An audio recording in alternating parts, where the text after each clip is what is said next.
Facebook, and YouTube. So there is so many people, and if there is any question from the YouTube or Facebook, they can send it, and the management even they will send to us, and we are ready to answer this. Also, I would like to announce for the conference, MEOM, third MEOM conference that will be on 23 to 25 of September 2021. And we are having a very huge number of eminent speakers worldwide. We are about more than 165 speakers in 3 days. They are going to cover most of the subspecialty of ophthalmology in a good way, and mainly in a case-based discussions that can be also very innovations and very informative for all our attendees and even the speakers. So today I'm also, as usual, we are having many eminent speakers, and most of them it's become they are well known to you, but I'm also happy to just to introduce them. Before that, okay, can you go down, John? So our speakers today, the first speaker, Dr. Yahya Salah, is a professor of ophthalmology, Cairo University, Egypt, consultant, cataract, cornea refractive, eye care center, Cairo, Egypt. Dr. Yahya, well known of ophthalmologist in our area, Middle East and worldwide. Second speaker, he is the first time to have Dr. Rajendra Prasad, and he is my dear friend, and we met before a long time ago, maybe not long time, 5 years. Unfortunately, we didn't meet, but it is our pleasure and honor to be with us today.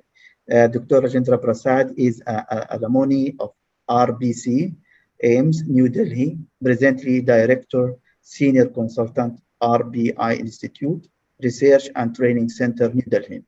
He has been engaged in continuous research and innovation for the last 35 years, having publication of original work in national and international. Welcome, Dr. Ravindra Prasad, for us, and it's our pleasure. Our next speaker, also my dear friend, and he is now well known with us. Everybody know him, Dr. Safwan Al-Bayati, FRCS. He's a consultant ophthalmologist, medical director of New Vision Eye Care Center. He's a well-known cataract refractive and cornea, and also vitreoretinal surgeon.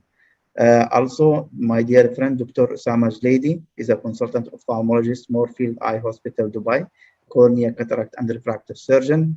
Also, finally, and last and not the least, my dear friend, also Dr. Hassan Khalid. He is an MD, AP Ophthalmology, GBO Ophthalmology, FRCS. He's a consultant ophthalmologist, chief of cataract and glaucoma unit in Maghrabi Eye Center, Makkah, Saudi Arabia. So most welcome all my dear friends. Before we go to our meetings, we are having also our friend Dr. Mina Ashraf from Bausch and he will give a presentation about a new product, and it will be very informative and new things that we need to know about it. Ashraf, the mic with you. Good evening, everybody. Thank you very much, Dr. Mohammed, for arranging this meeting, and it's a pleasure to be with you all today among this amazing group of speakers.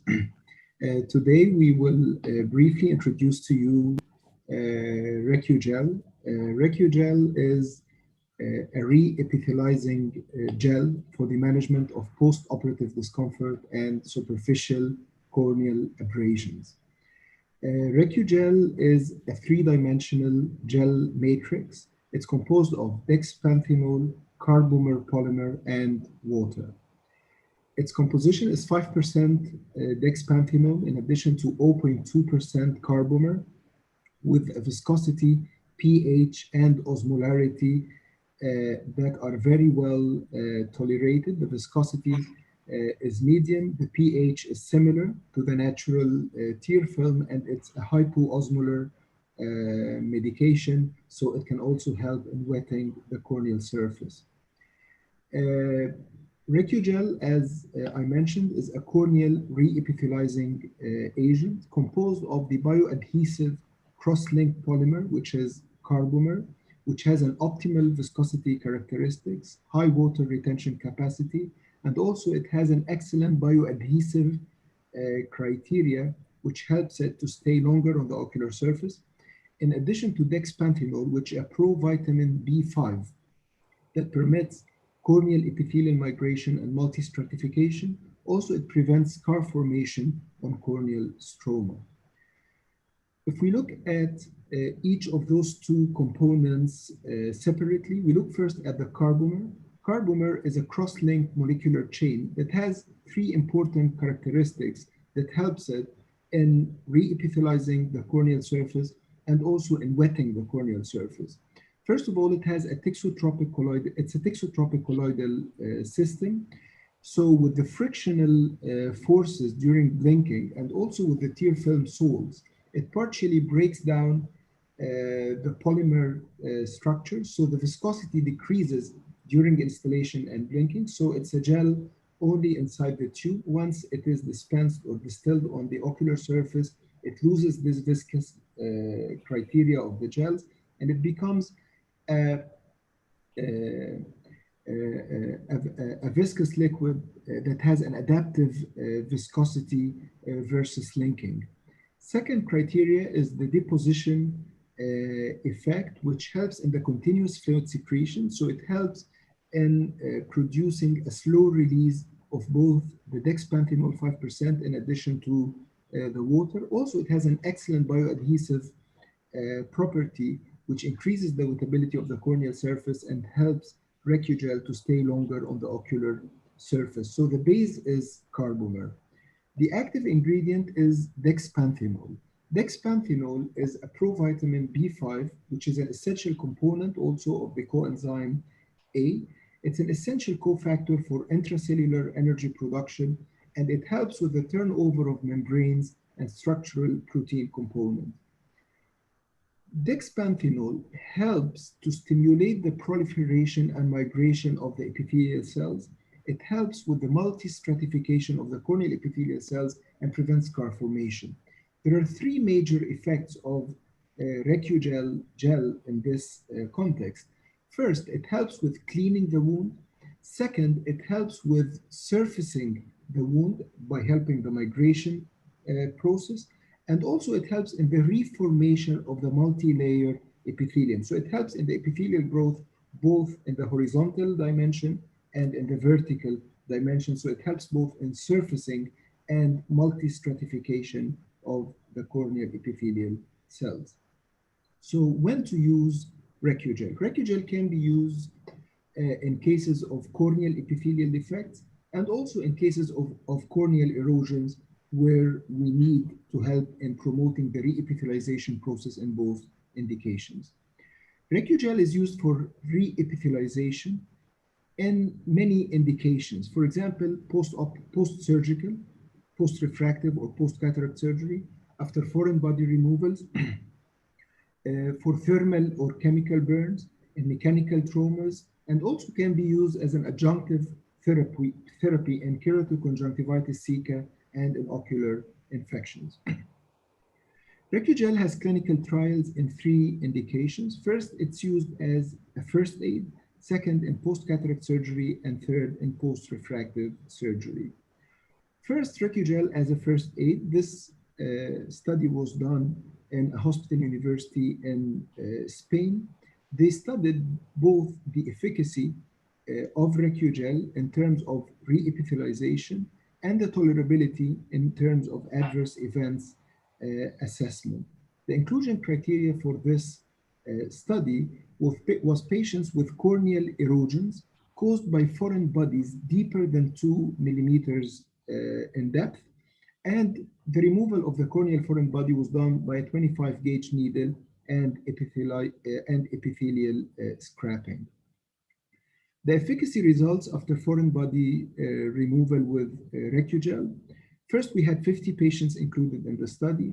27 of them came back for the control visit. Out of those 27 patients, 23 out of 27 had complete reepithelialization in 48 hours, and 27 out of 27 had complete reepithelialization in 96 hours. So we had complete reepithelialization in 85% of the patients after 2 days and 100% after 4 days of treatment. And these are some pictures of the efficacy results pre and post using Recugel. Also, the subjective healing outcomes were excellent. 100% of the patients reported subjective improvement in red eye, 92.6 reported subjective improvement in burning and itching, and also 88.9 reported subjective improvement in blurred vision. So the efficacy results and the tolerability of Recugel as a first aid after foreign body removal, we had 85% of the patients with complete reepithelialization after 48 hours and 100% in 96 hours. Also, it is very well tolerated. 3 patients only reported blurred vision during installation, and 2 patients reported itching. Second indication is Recugel following surgery.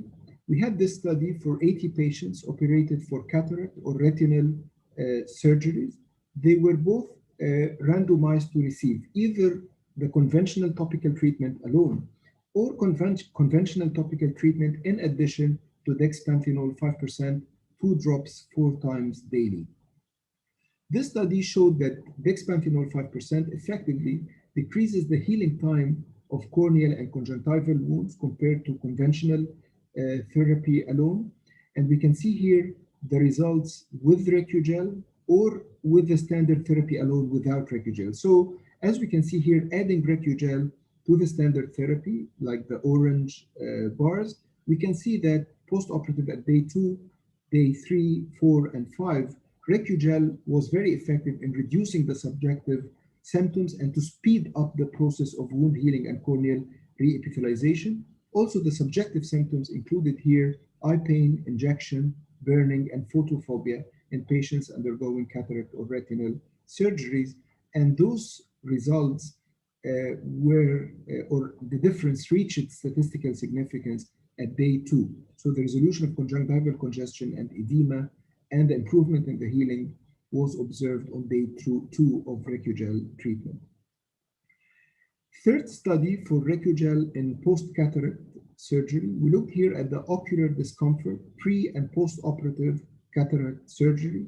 Also here we have the group on the left side of the slide. Those are the patients who received the anti-inflammatory treatment, the conventional treatment without Recugel. And on the right side of the slide, we can see the patients who received the conventional treatment in addition to dexpanthenol. And as we can see here, that there was a 65% reduction in the symptoms of ocular discomfort when we used Recugel in addition to the conventional treatment.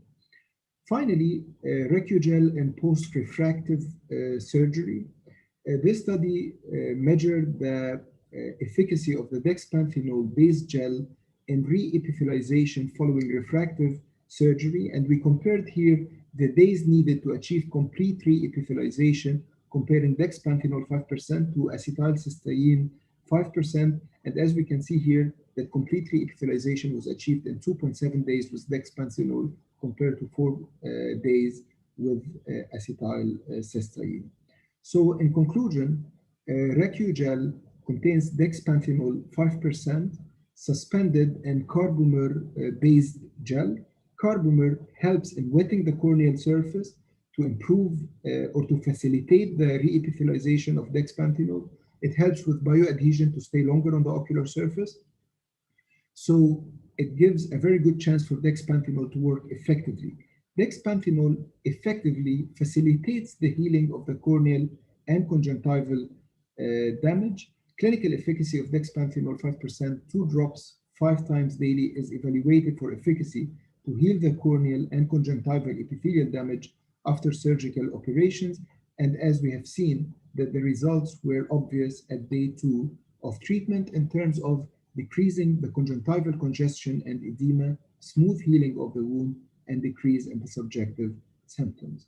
Recugel is indicated for the treatment of post-operative corneal and conjunctival lesions as a supportive treatment in addition to the standard treatment protocols for cases of cataract, refractive surgeries, and ocular traumas. Also, it can help in discomfort derived by scatterization or wound healing of the corneal surface epithelium, corneal erosions and reduced tear film stability. Also, it helps with regeneration and lubrication for contact lens users and dry eye symptoms. It can also help in reepithelialization for heat or chemical burns in addition to ocular traumas. Recugel can be used like in the studies for reepithelialization. We use 1 to 2 drops 4 times daily, but it can be used whenever necessary. So when the need arises, it can be used. There is no limitation on the frequency of installation. It's provided in a multi-dose gel package that contains 10 grams of Recugel. Thank you very much. And if you have any questions, I'm very happy to address. Thank you very much, Dr. Ashraf. It's an excellent presentation about Recugel. I think there is many questions in my mind. Also, if there is any question before that from any colleagues, Dr. Usama, Dr. Hassan, Dr. Safwan. Yes, I have one comment. Yes, please. Yes, I'm using Recugel, Mina. Great, thanks for your presentation. You clarified a lot of points for me. Actually, I'm using the Recugel post-refractive, and we are running two control. One, I'm using contact lens with diclofenac sodium. I'm sucking the contact lens and the diclofenac sodium, waiting for it to dry, and then suck it in diclofenac sodium and using it, especially in trans-PRK, transepithelial PRK. And now I start another line to use Recugel with it. And I found that the discomfort that I have no pain in the first 3 days post-op, but I have discomfort. Now, the pain that we are facing at post-PRK in the first 3 days, we had obliterated totally. Maybe the third day when the dose of the diclofenac sodium reduced, it started. But when we start Recugel, the third day, that discomfort, the patient have it, they stop complaining. And when I'm asking them, really, they don't have any discomfort starting from the first day. And that's the only issues that I found it in a post-refractive. Now, in healing, till now, I didn't use it actually, but I was very happy to use it post-refractive. Okay. Any other comments or questions to Dr. Amina? Dr. Hassan, you are mute. You are mute. Can you unmute yourself? Sorry. Yes. Yes. Also, I have a very good experience with Recugel, especially in patients with corneal abrasion, as it enhances the epithelialization of the cornea. Also, I always write this Recugel in patient after Ahmed valve implantation to decrease the foreign body sensation from the nodes of the sutures. Thank you, Dr. Mina, for this nice presentation. Yeah. Any other question, Dr. Yahya, Dr. Usama, Dr. Prasad? Well, we don't, unfortunately, we don't have it in Egypt, so I have no experience in it. As it looks nice. Is it going to be in Egypt, Dr. Ahmed? Dr. Mina? Mina. As far as I know, it's not in process, but I'm in charge of the Gulf and Middle East region, like Gulf and Levant. It is now available already in the GCC countries and the Levant area, but I'm not aware if it is planned to be launched in Egypt soon. Unfortunately, I don't have an answer. I'm sorry. No. Dr. Prasad, you have any experience using these molecules in India? It's a nice presentation, and this product is still not available here in India. But we have the local product called a D-panthenol. It's produced by the Agenta Pharmaceuticals. We have been using that, and really it's effective. But its only thing is like it's in a gel form, and some of the patients, they complain because when you put the gel, the blurring of vision for some time. That is one problem, and sticky lids is another problem. So I don't know, because Recugel has the similar kind of problem or not. I do not know. No, so I no. don't have experience with Recugel. Okay. But Mina can answer this question. Like, yeah. Can you comment, Dr. Mina? Yes, actually, Recugel is based in a carbomer gel form, and carbomer has what we call dixotropic characteristics, the dextrotropic characteristics makes it gel only inside the tube. But once it is distilled on the ocular surface, the gel is broken down into a viscoadaptive medication. So, you know, with pressure that happens with blinking, it loses its viscosity. But once the patients open their eye again, it spreads again on the ocular surface and restores its viscosity. So it has this type of adaptive viscosity, and it's a viscous liquid inside the eye. It's not a gel anymore. I'm not aware of the medication available in India, in which platform it's based, like the dexpanthenol is dependent on which base. But for Recugel, it has this carbomer base that helps to reduce any intolerance caused by the gel formulation. D-panthenol is it's basically an alcohol based, because is Recugel also an alcohol based product? No, it's carbomer. Carbomer. Based.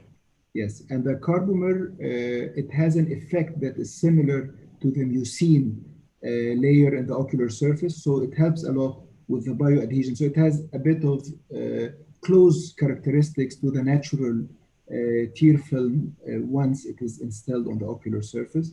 So it doesn't have this gel intolerance that we can see with traditional gel formulations. Yes. So thank you. Oh, sorry. Thank you, Dr. Mina. There is one question, Mina. Is there any role for Recugel in treating, not treating, I mean in the facilitating or enhancement of the treatment of corneal ulcer? I mean, after the corneal ulcer is healed from the infections, is there any role for that? Well, for corneal ulcers, we do not have any clinical trials that tested the effect of Recugel on corneal ulcers. So the answer is no available data on ulcers. However, for ulcers, the corneal abrasion, it's not only a superficial abrasion, it's a bit deeper. So what Recugel can do is only to help in the epithelial regeneration, which is the outermost thin layer of the ocular surface. It cannot help with deeper erosions. So it can only help the outermost layer. Beyond the epithelium, it will not have any effect. So I don't know if this would help for corneal ulcers or not. Theoretically, it can help a little bit with the superficial surface, but it cannot heal the ulcer because it doesn't work deeper than the epithelium, and no available data on corneal ulcers. Okay, Osama, if you have any comment about this one, if you have any experience using. Yeah, for corneal ulcer, once there's no infection, it promote the healing regardless. In lubricant to promote. I think it will help with epithelium healing when the infection is controlled. You know. Yes. I think sometimes we are using, you know, any gel or lubricating or gel to, for example, facilitate the healing and prevent the dryness. If that one, it's affect in the corneal abrasion, it's, theoretically, as Dr. Mina, it can also help in the end stages of the corneal ulcer. Maybe, I don't know, but we are most of the time using lubricating drops. So this one is one that also can facilitate the epithelialization at the end of the healing of the ulcers. Okay, so I think, Muhammad, yes, one please. comment is that the relation between this gel, Mina, and the contact lens, we can use it with the contact lens because of the carbomer. And when I used it, I was using it 3 times daily, especially in the first day post-op. But I found that no need. It's if you use it nighttime, it will be more than enough, especially for those patients that in the first 72 hours. Thank you very much, Dr. Safwan, for this question. I also wanted to comment on this, on the contact lens wearers, especially with your first question about the 2 groups with the contact lenses or Recugel.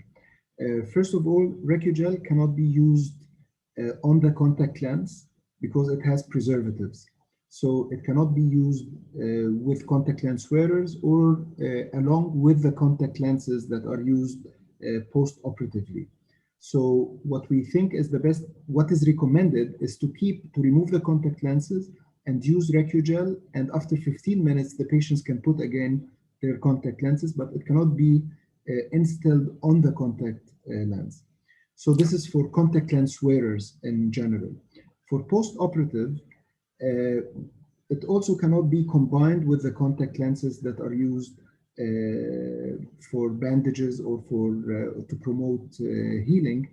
So it can be used before applying the contact lens and after removing the contact lens to continue with the process of wound healing, but it cannot be used on the contact lens itself because it has preservatives. Thank you, Mina. It's very nice information and excellent presentation. Thanks a lot. Now we will move to our second part. Thanks a lot, Mina. We'll move to the second part of our meetings today, and we are going to today to cover, as we announced, we will do a wrap-up about the cataract step, pros and cons on different steps. We know that we have done one session before 2 weeks, and we are not repeating, but we are trying to have more and more and dig deep in all steps of the cataract steps so that we can learn more and more and get more information and help us in our practice while doing the cataract surgery. So we will start as usual from the incision. We want to talk about different type of incision that available and or doing while we are performing the cataract surgery, and what are the effect of this incision, it's the benefit, what are the different types, different locations, different way of doing, and also how to do it without having also a leak while you are doing performing other part of the cataract surgery. I think we can have Dr. Safwan to give information about this one, and their colleagues also, they will participate and ask a question and share their information. Good evening, Dr. Muhammad. Good evening, everybody. Hopefully that I will be informative in this webinar and short and as possible as I can. So the incision, as Dr. Muhammad he start, the importance of it, it's not that we are thinking that we will go to do it on 90 because we are used to do it, or in 0 or 180 because it's easy to do it and easy to go in, and that's all, without considering the few things related to that incision. So we will start with the cataract incision, the shape and the size and location, as Dr. Muhammad mentioned, and its effect related to the astigmatism correction intraoperatively. Now, intraoperative, so regarding the shape and the size, I will show you all the details, how we can preserve and create an incision with a shape that prevent any leak. And the size of that incision, that should be compatible with our phaco-tip and compatible with the injector size, that it should inject the lens easily without enlarging the size or going the tip inside the eye, and that will lead to, at the end, leaking of that incision post-op. And the effect of the location of this incision and what the surgeon should estimate its inducing of the astigmatism, because each incision in the cornea having an astigmatic induced, and that induction of the astigmatism depend on the distance from the limbus and the size of the incision and the location related to the steepness or flattening side of the cornea. So intraoperative astigmatic correction, we will discuss it here, especially for those that they are lower than 1 diopter, by discussing the main incision location to the steep axis and what's the steep axis, and main incision at the steep axis with LRI or by only LRI. And now, in my opinion, the best incision that we can do it, 45 degrees started and then horizontal through the cornea and then 45 in intraocular. This kind of incision that I choose it in a way that it will prevent the leaking. And unfortunately, I will not be able to show it in the movie, but I will try. But that incision, if we can see here, from the side extraocularly, it passed 45, and then that's what I'm personally doing it, and I'm very happy with it, without any leak. And start around less than 0.5 millim intracorneal, intrastromal, and then 45-degree intraocularly. This is the shape of the incision that I prefer it in my work. Maybe others, they are preferring perpendicular to the cornea and then horizontal in the stroma and then again perpendicular. But I found that this kind of incision, when it be perpendicular, it can be tear when we are implanting the lens through our injector, or when the manipulation through the phaco-tip increased or elongated more than let us say, for example, 5 minutes. So we will have tear, and that I saw it in post-op by using the B-scan. But here I will not show few technical issues that Muhammad, he was nagging on my head. Don't show things that maybe it's not available for others. So I will not show that things. So we can, using this kind, 45 entrance and 45 into the cornea and 45 intraocularly with a horizontal shape, that will secure the incision. Now, location, we said that the location of the incision is very important. And if we will ask all our colleagues, they will say, you need to go to the steep part. Okay, so in each patient, we are searching for the steep axis. But steep axis here, when we are searching for it, there is a lot of theory now around it.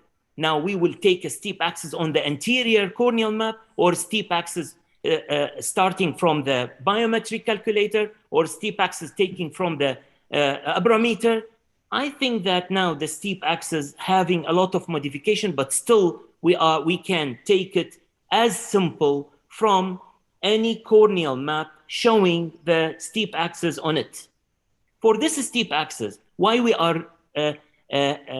need to find the steep axis? Because our incision, if it is on a steep, this will reduce or flattening this steep, and by couple effect will reduce the astigmatism according to the distance of this incision from the limbus. If it is 1 millimeter or 2 millimeter, the more the near, the more the induced. So each surgeon having a number, that number should be fixed, because that depend on his experience to which astigmatism that he will induce when he is entering. So either steep axis or flat axis. So if we are passing through the steep axis, we will reduce the steepness by around, let us say, for example, in my hand, I'm reducing it about 0.25. If we will go to the flat axis, like for example, the steep axis was on 90, but the surgeon, he used to use 0 or 180. So here in this, he will steepening the steep axis or around 0.25. Now, if we are using the flat and the steep, we will not change the axis. But if we will use oblique and the patient having steep on 90, we will even change the axis of the post-operative astigmatism. So we need to be careful when we are dealing with the steep axis. We need to find out the steep axis. And going through the steep, if it is possible, or going to the flat, and consider the amount of the steepness that we need to correct it.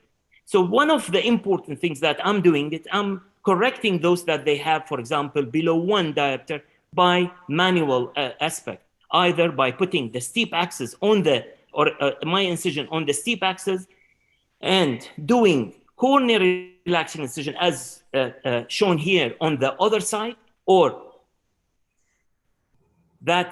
doing cornea relaxing incision on the steep axis using either gross marking or digital marking. And that corneal relaxing incision, it's usually putting on the steep axis, and I have many nomogram that I'm using it that assist me in identifying the steep axis and calculating the size of the corneal relaxing incision as an arcade, and how many corneal relaxing, like for example, 1, or I need 2 to cover that diopter, and the distance of this corneal relaxing incision from the limbal area. For me personally, I'm using 1 millimeter from the limbus, means that on 9 millimeter diameter, not 8 millimeter. So I'm using a special nomogram for that to correct those with below 1 diopter. And that's the effect of the corneal relaxing incision. It will not affect the final spherical outcome because it acts on a coupling effect. The coupling effect is flattening the steep and steepening the flat, and the final spherical equivalent will be equal, so the spherical outcome will not affect it. Now, simply the limbal relaxing incision, I'm using simple nomogram. That nomogram show that 500 to 600 depth blade in 1 o'clock, means that 30 degree can correct below or around 0.75, and that's what I'm using. So I need 2 corneal relaxing incision to correct around 1 diopter. And this nomogram shows again age and the amount of the diopter that I can correct, but I'm usually like the toric lens in those that they have astigmatism above 1 diopter, but I can correct it manually for those that they have astigmatism below 1 diopter using the steps that I explain it. And that's another nomogram that I'm using in AMO.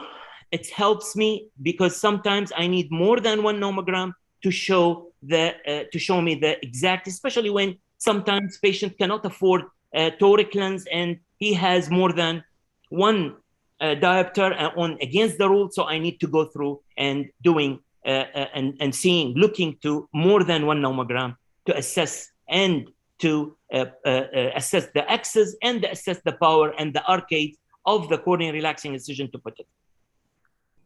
Now, I'm using Barrett toric calculator, and Barrett toric calculator is very simple. This is the site on the web, and any surgeon can go through. It's free, and can go through this one. This is directly from the web, and then the page will open this form. Any employee can submit all the information related to the patient in these data. Like for example, here it's my information, and the incision site. It's very important for the surgeon to submit the incision site, whether 90 or 0 or 180 and so, and the induced astigmatism that each surgeon should have his personal induced astigmatism according to the size of the incisions that he's using it and the distance of this incision from the limbal area.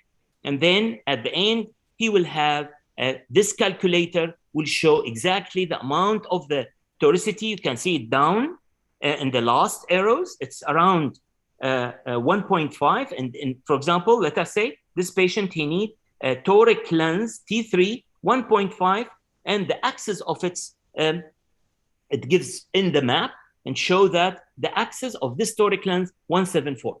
So in this way, from this side, if that patient not afford to pay for the toric lens, the surgeon should have the ability to do a corneal relaxing incision. So here in this way, I will go to my nomogram and I will try to put that corneal relaxing incision with its arcades on and the distance from the limbus to correct as much as possible here. Now, what's the important point in this calculator? First, the power that it's different than the power of the steep. If we will go up to the steep axis, steep K, which is 41.8 at 164. But if we will go to the calculator, we will see that the calculator give us an axis of 174 because most of our patients that they are above the 45 or 50, their axis will migrate toward the against the rule. This calculator will exactly give us the amount of the migration of the axis. For example, in this patient particularly, the migration will be around 10 degrees with the rule. So, sorry, clockwise. So 164 is the steep of this patient, but the calculator gives us the axis of 174. If we will calculate here, this is against the rule. And Barrett, having a theoretical map, an equation coming mathematically, it shows that against the rule, it gives us, if we will calculate it manually under correction. So the calculator will give us around 0.75 over the manual calculation. For example, if we will ask Dr. Muhammad now to calculate how much the steepness here, he will calculate it as around 0.75. But if we will treat 0.75 for this patient, we will end up with 0.75 residual. So the calculator will give us exactly that this patient, if we will treat against the rule, we need to treat over correction in about 0.75. If this patient having with the rule, it will be under correction in about 0.5. So the calculator will give us the result, and we can go through, and personally, I trust the Barrett toricity, and I'm using it in all my cases. That's all an example, and these are, for example for the one diopter residual and one diopter. Sometimes it's not available, or for a toric lens like T2, and the patient is not, or patient's not afford. So I can do it by using either using the first step, putting the incision on the steep axis and cornea relaxing incision from the other side, or two cornea relaxing incision according to the condition of the patient.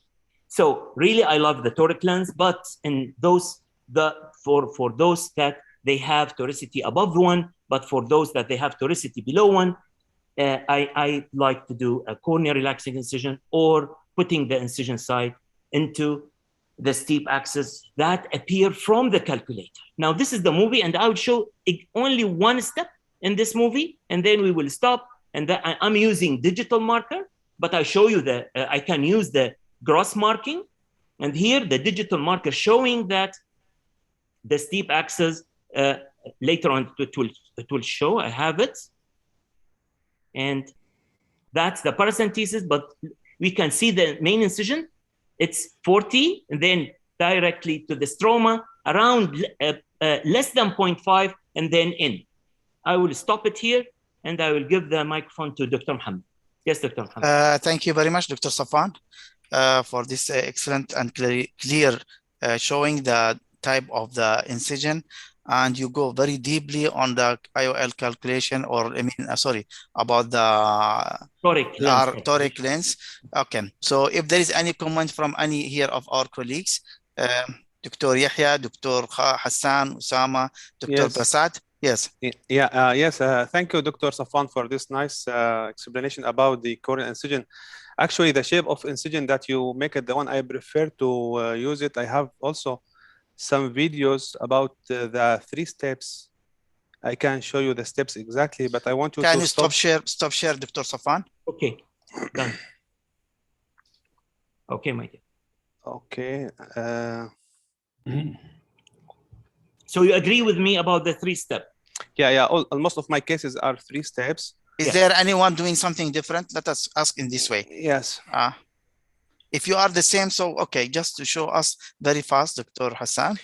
Yeah, this is a very short video about the 3 steps that the incision should be peripheral enough to be neck with the limbal vessels. The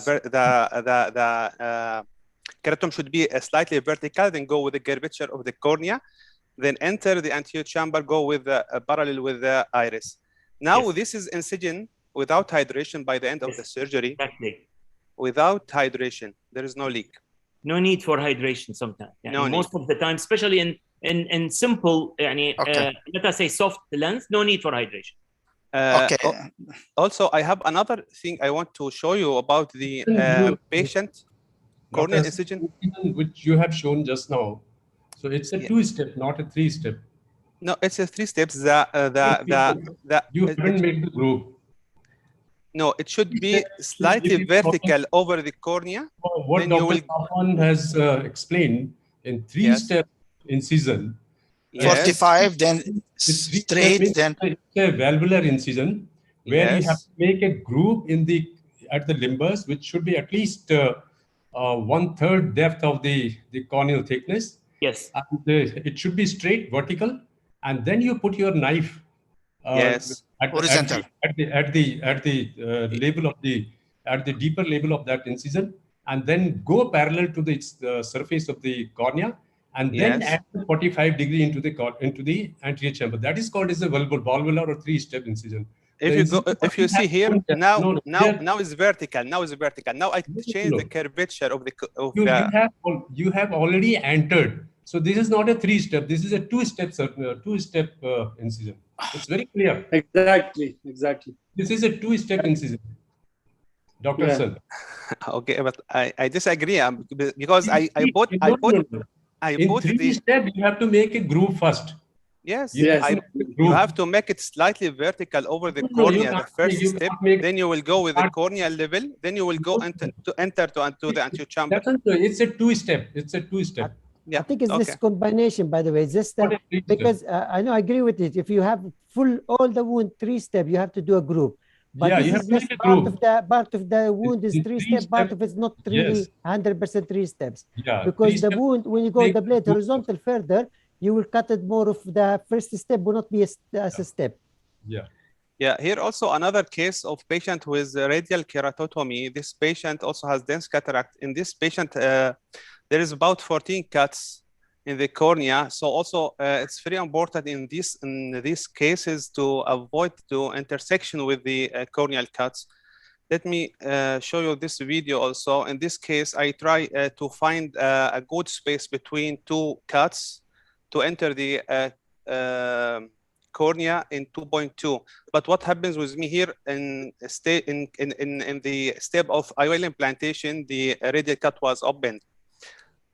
I did sutures for the main incision, also for here you can see the opening of the radial cut, and also for the radial cutting. So in those cases, I would prefer to do the scleral incision better than corneal incision. That's what I want to add for the. I do agree. Dr. Hassan, you have very nicely shown, because this point is very important, because in the radial keratotomy cases, you have to find out a place. You don't have to go for the steep or flat axis. You have to look for the area where your incision size is within the 2 radial cuts. If it's not available, then you have to, in first hand itself, you have to go through the scleral incision, not the corneal incision. Exactly. Even so, Dr. Rajendra, even if you try with that, but it's not a guarantee that one of the incision will not open. And in my hand, I had one open, and the second time or third time I tried my best to go back or to go through that, but still the second, not the second, after a few cases, I had one with the manipulation. You can see the incisions start to be very loose. That's the radial, one of the radials start to be it's away from your side. You didn't reach it, but it start to be loose. Anyway, it's a very nice for Dr. Hassan to show us the radial keratotomy. Okay, that's it.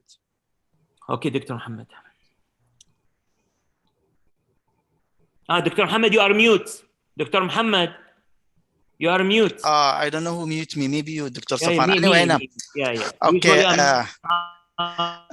So is there anyone can give any other points, something different? So we have to move very fast, please, because we already went. Dr. Yahya. Safwan says just basically incision is nowadays, because all cataract surgery we start to think about as refractive. So that's the message from Dr. Safwan, that always think about the stigmatism. If you can improve it, but most important, don't make it worse. That's what my message really is. If someone had a stigmatism and you make the incision -1, that will make it worse. So if it's like 1 become 1.5 or more, that will not be good for the patient. Yeah, that I think this is the most important conclusion about the corneal incision and cataract. Dr. Yahya, if you have anything before we move to the second step. I think we should move, but the one important thing is that the construction of the incision helps in sealing at the end of the incision, but you have to remember that the size is important because you are getting around the structure through. So if it is tight and you work for a long time, or you get a corneal burn, the wound will be leaking regardless of how you constructed it. So you have to be to make sure that you are not inducing any corneal burn, and it's not a tight wound that you are rounding it more than it should be. This is my addition. And okay, thank you. Move on. We can move to the second, things. I think capsular excess and hydrodissection. Dr. Yahya, please. So, do you see my screen? Yes. Okay, I'm just going to, as we agreed, just to stress on points, and then we have discussion. So, one of the most important steps in cataract surgery, phakic emulsification, is capsular excess. And for a beginning or a experienced surgeon, it should be reproducible. And to be reproducible, you have to have in your mind a set of sequence and set of rules. I will give it, I call it the 4 golden rules, is that you have to have a deep anterior chamber, always with this, whatever type of viscoelastic, you can put it in many times to keep the deep anterior chamber, because you always want to have your forces with the forceps is the only player. Otherwise, you'll have a pressure gradient between the vitreous pressure and the pressure in the anterior chamber that will create a vector that takes the rexus to the equator, and this is why it extends. So first rule, deep anterior chamber. Second rule is to hold near the tearing edge. Third rule, to be repeatable, you should move in systematic way. So my recommendation is move every 2 clock hours and regrasp. 2 clock hours and regrasp. During the regrasping, you check the anterior chamber depth, you can replenish and increase also some viscoelastic. And this helps you to bypass the area of the sub-incisional where it normally extends, because the flap gets kinked to the equator and you lose some viscoelastic. The fourth rule is always bring the flap to the center. So as always, to see the edge to tear it. And the fifth thing is to have a high magnification. So let's see that we can do the capsular excess. To get it around capsular excess with the proper side should be round. It should be continuous, most important. You can do it with needle, and you have to learn both. And you can see how there is a trick that I do a second bend off axis of the needle. This will solve completely the problem if you are used to do it with the needle, the sub-incisional area. And the rules are applied whether you are using the capsulotomy needle or you are using the capsular excess forceps. As I showed you, the bend is very important, deep anterior chamber. And usually your intention is to have a 5 to 5.5 millimeter rexus. You can see here, viscoelastic injected. Rule number 1, enlarging the incision, holding every 2 clock hours. When you get more experience, you can connect 4 hours. But you see, wherever I reach under the incision and I see striations, this means I lost some of the viscoelastic. I restore the rule, deep anterior chamber, and then regrasp. And continue. Always the flap, you bring the flap to the center. The flap is brought to the center. Here I'm holding near the tearing edge. The whole idea is that you want to have a controlled way of rexus at any type of cataract, whether soft, even hard, and we'll see, we'll discuss about this. It's very important to have the rules, to understand what you want to achieve. You want to achieve a continuous rex opening in the anterior capsule. You control its size and even its shape in a systematic manner, and you avoid complications by abiding to the rules, that understanding that you have to have a deep anterior chamber, understanding where you should hold, understanding how the flaps should behave. And this, all of this can be helped as well with high magnification. When you work with high magnification, you can really see exactly what you are doing. Even if you get into a smaller, like this pediatric cataract, smaller pupil, you can apply the same rules. And any type, it's completely repeatable. Pseudo exfoliation, the same. You control and you see what you are doing. You understand what you're doing. If you are a beginner, you can lose some of the viscoelastic from the incision. So just stop, put again viscoelastic. Don't be deceived that you have gone a good excursion, 6 hours, 7 hours, and then you have the extension under the rexus. If you do this, if you follow the rules, it's almost always impossible, even if you are a beginner, to have an extension of the capsulorhexis. In tumescent cataract, this is the last thing I'm going to show, has a different thing that it needs to modify some of the steps just to be able to avoid extension. And maybe this will be a point of discussion. I'll stop here not to take too much time and give my colleagues a chance to to show their technique in tumescent cataract. I'll stop sharing so as to thank you, Dr. Yahya. Thanks a lot for this nice presentation and explanation how to do the capsular access. There is certain points I want to first to highlight about bunching the anterior capsule. How do you do? I mean, it's vertical, horizontal, according to your incision. Is there a difference or not about that one or not? If this is affecting, especially in the normal. Let us now talk about the normal cataract, not a mature cataract. The question is, does the incision site matter with the capsulorhexis? No, I mean, when we are entering to the anterior chamber and we want to bunch the anterior capsule, cutting the anterior capsule should be horizontal, vertical, there is a way, or it's affecting or not affecting. It really doesn't matter, but you make it the simpler, the easiest way to the surgeon. Usually a small neck horizontal makes it easier just to push it as to raise a flap. What you need to do is just to raise a flap. And for beginners, sometimes when they do this, they will scratch the cortex, and this will affect the visibility. So the best thing is just to inject viscoelastic, get away this cortex, and look where you are. Don't start in the periphery because it may extend and it will be more difficult to retrieve it. Okay. Is there any comment from other colleagues here? Dr. Prasad, if you have any comment or video to show different things? He has just left that intumescent cataract part, because the normal capsular access in a normal case where you do not have the capsular degeneration or capsular discoation.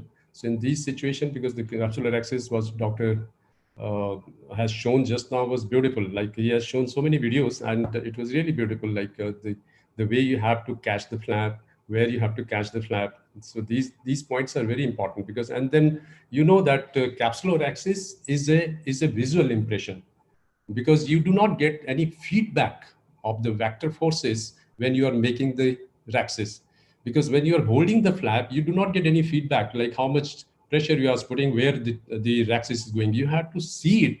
It's a visual impression, because how you are going to move your capsular rhexis is all on your visual impression. So you have, so the points of pupillary dilatation, your illumination, and your microscope setting. So all these points are very, very important. And the one important point which he has missed is the staining of the capsule, which is very, very important, because for the initial or the beginners, I would always advise them to stain the capsule, whatever is the type of the cataract. Stain the capsule So you will know your visual impression is going to be much, much better because you know that how the capsular axis is progressing. You will never land up into the capsular axis extension or tear. So your staining of the capsule, which is very important because this is one step which is very important. Otherwise, an intumescent cataract, which is very, very important. Okay, you want to show us an intumescent cataract or any other comment? Dr. Usama, you have any comment? Dr. Khalid, Dr. Safwan? Yes. As I mentioned, visibility is very crucial. So if you any visibility issue, concern, using staining, that's definitely yes.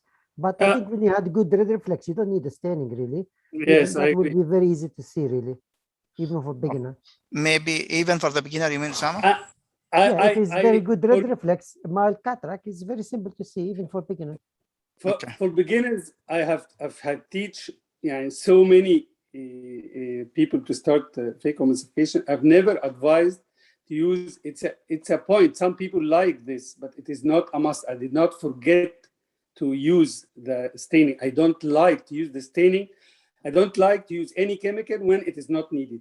More important than staining in such cases is magnification. And this is something I always stress on my residents and fellows, that magnification is more important because you understand exactly and you see exactly how the capsule behaves and also at any step of the surgery. Sometimes, Dr. Yahya, even in are doing a lot of magnifications, sometimes it will run from your eyes because of the pressure, or you are moving the change of the view. I mean, you are doing little bit pressure, you feel that you cannot see easily. And the opposite, Dr. Muhammad, and you're never, the magnification that you are acting at the point, as you saw in my videos. But the magnification with all new microscopes, you have a good field and good perception, depth perception, not like the older microscopes. And actually, with the high magnification, and if we talk about complications, this is one of the main things I teach in preventing complications is using high magnification, because you always see what is happening at the moment. You never wait for secondary effects to say that you have a problem. So in my opinion, no, high magnification is very helpful, much more helpful than staining for immature cataracts. Exactly. Just 1 minute, if you don't mind. Dr. Yahya, you are using Zeiss microscope, right? I use Leica and Zeiss. Leica and Zeiss. So if you will go back to your movie, you will see that the reflex that you are using two dot lights that gives you the red reflex of the back. So you are doing an excellent visualization for the capsule. And I do agree with you. If those that they have this ability in their microscope, exactly, they will not be in need for a staining. But those that they don't have this ability and this facility, they will be able to see the capsule through a staining. So when you have the two dots, 100%. In my microscope, I can use the 3 dot, I can use the 2 dot, I can use 1 dot. And in 2 dot, you have the excellent red reflex that appear on the capsule. So you can do whatever you need in the capsule and you don't need any staining. But if you don't have this ability, you don't have this facility, yes, you need the staining. And that's my opinion. Dr. Prasad? Yes. Especially like in most of the cases, what we are operating here in India, they come at a mature state because a hyper mature, mature and intumescent. The second course. You do not get any red reflex. So you have to stain. So there is no choice because you have to stain the capsule if you want. Yes, this is we are talking in the mature cataract. I think everyone agreed. We are talking immature now. Yes. I left the mature just to listen and see my colleagues' technique, and then I can comment on the technique on. Who's going to show us the intumescent, Dr. Hassan or Dr. Prasad? I can show you. I will show you. Hassan, if you have any comment before Dr. Prasad move to the show, capsule. Yes, actually, thank you, Dr. Yahya, for these nice steps. Regarding to the staining of the capsule, it depends on the red reflex. If you have good red reflex, no need to stain. But in case of the cataract is brown, dense brown, no, and we can use the stain also in mature white cataract. We can use the stain. Also, I have many difficult cases in case of anterior capsular fibrosis. What are going? I have some clips I can show you.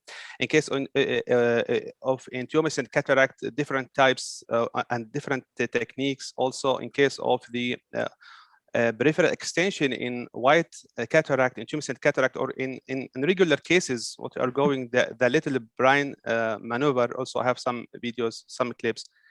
Okay, so we can, what we can do, we can have Dr. Prasad showing his different way. If there is any different than what he's showing, then we can see. Okay, yes, exactly. So we have to use the time in a proper way. Okay, Dr. Prasad, yeah. So I'll just show you a video where this is the intumescent cataract, and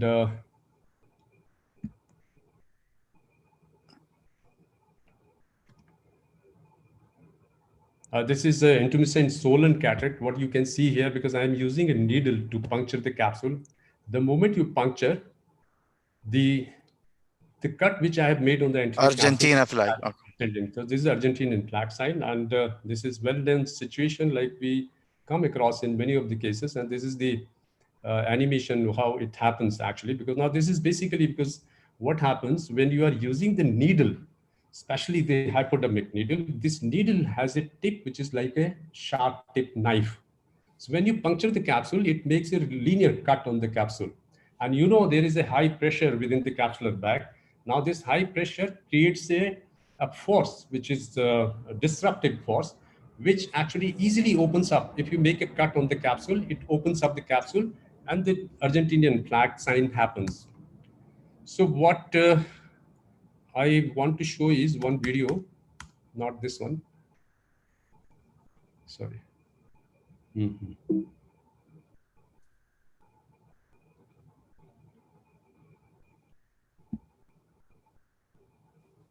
Okay, so I think this computer has gone away. I'll just take this to again, open it up. I don't know.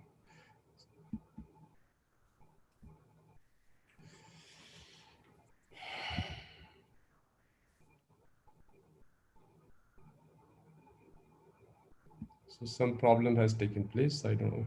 This computer is.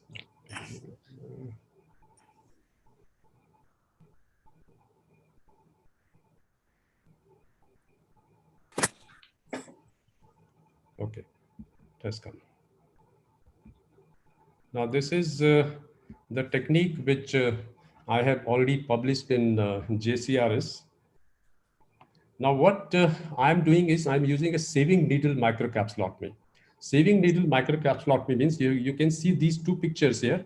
The first picture is made with the hypodermic needle. You make a small cut in the cornea which opens up easily.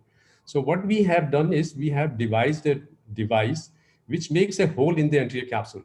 So if you can make a hole of this kind, so you can see here in the next animation, you make a hole.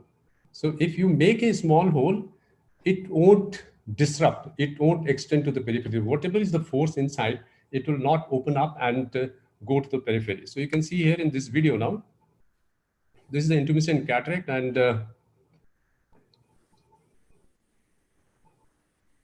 this is the side pot. And then I'm going to stain the capsule.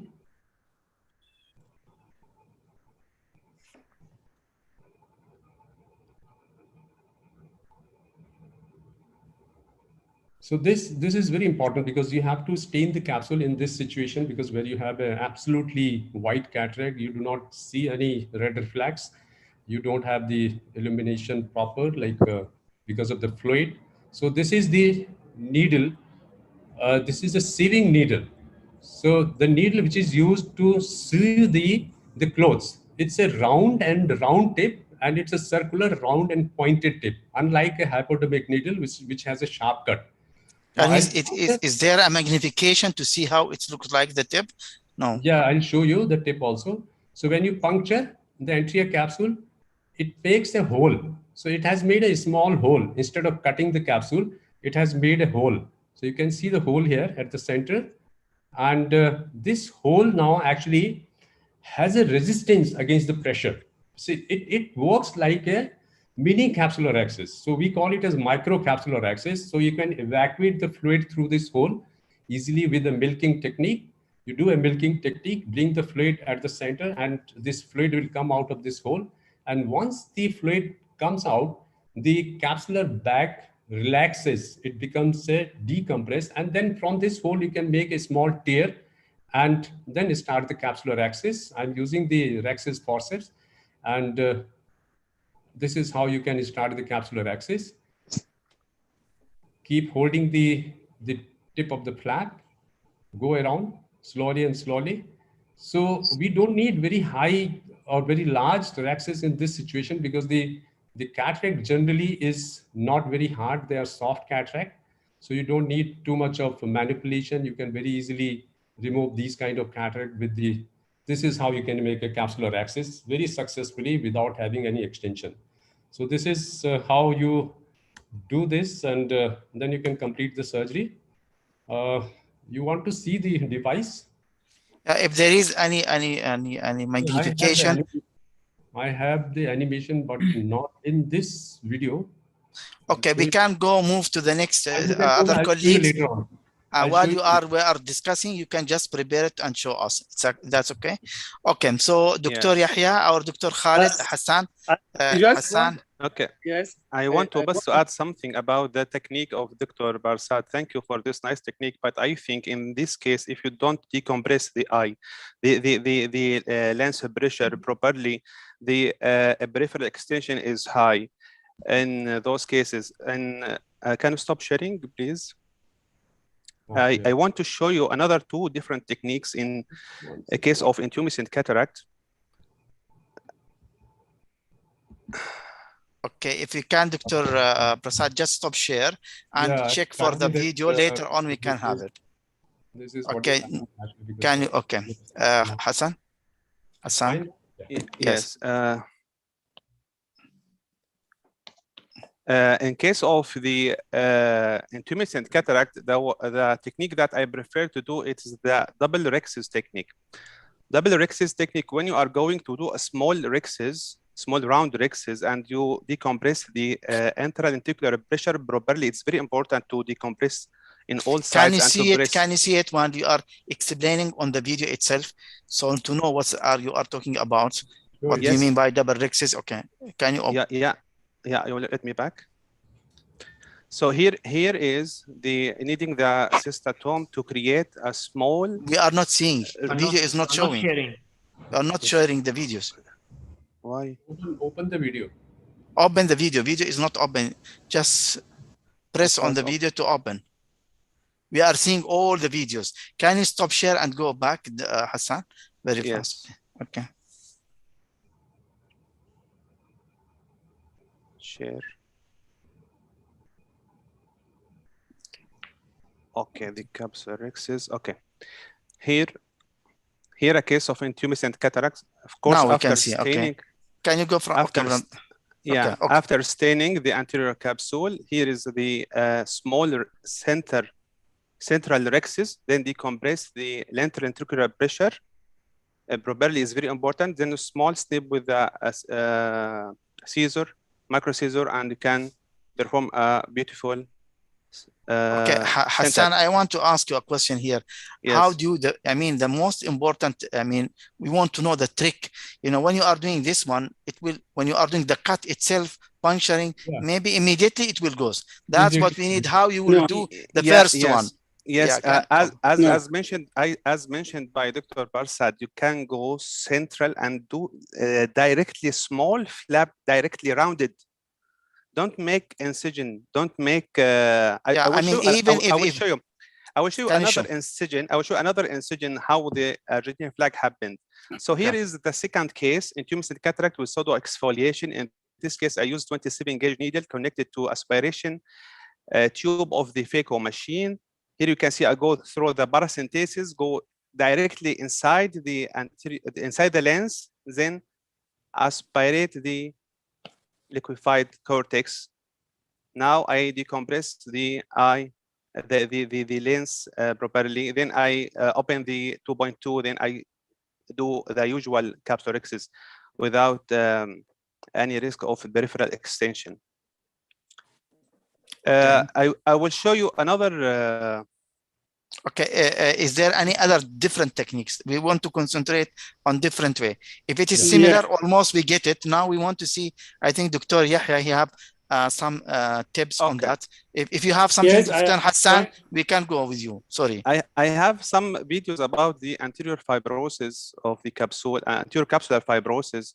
I mean, let us get it on the normal one, then we can have another one. Okay, I'm sorry. Okay, Hassan. Okay. Can you go, Doctor? Yeah. Yes, I'm downloading the just because it's. But I want to till you finish, Dr. Yahya. Yes. Okay, sorry. I just want to stress something important. All the techniques are mentioned are nice. The instrument Dr. Prasad made is nice.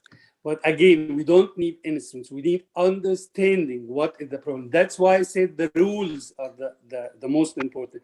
What is different in intumescent cataract? Why it extends? Because there are variant and normal. So the pressure inside the eye, the lens is high. And that's if you make a neck, it will extend. So logically, what you need to do is to restore the rule. Number one is always to keep the pressure in front and behind the capsule equal. How you can do this? So in my opinion, in my technique that I hope I can show it, just the beginning of the incision. Of course, all the techniques, the double capsule relaxes, the mini relaxes, like Dr. Prasad said, are good.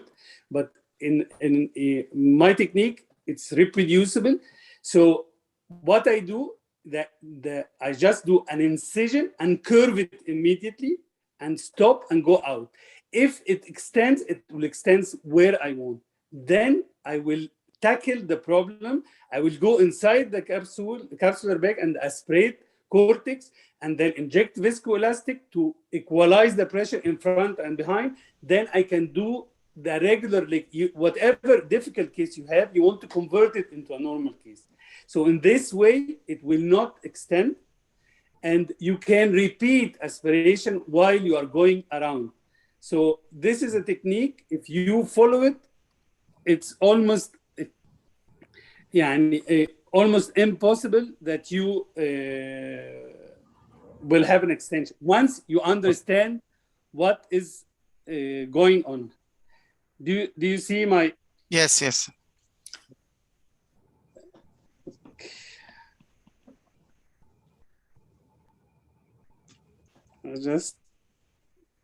Just a second. We can.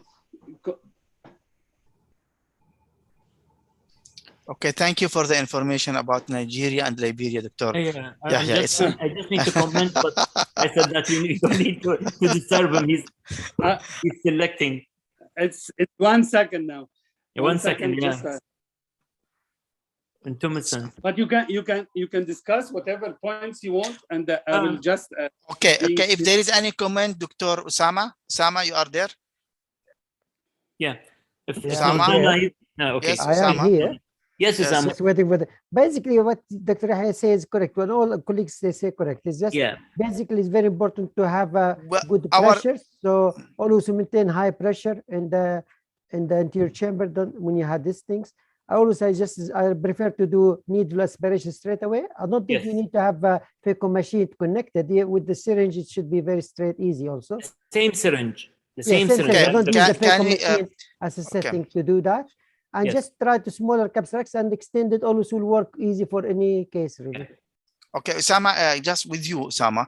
I think we are having a different way or different technique, so everyone, can learn different way, not only depending on one type. That's the aim of our meetings. Definitely. So there is a different way. I think Dr. Basacho way, and another one which is an excellent also innovation about this one, which is just a small hole round.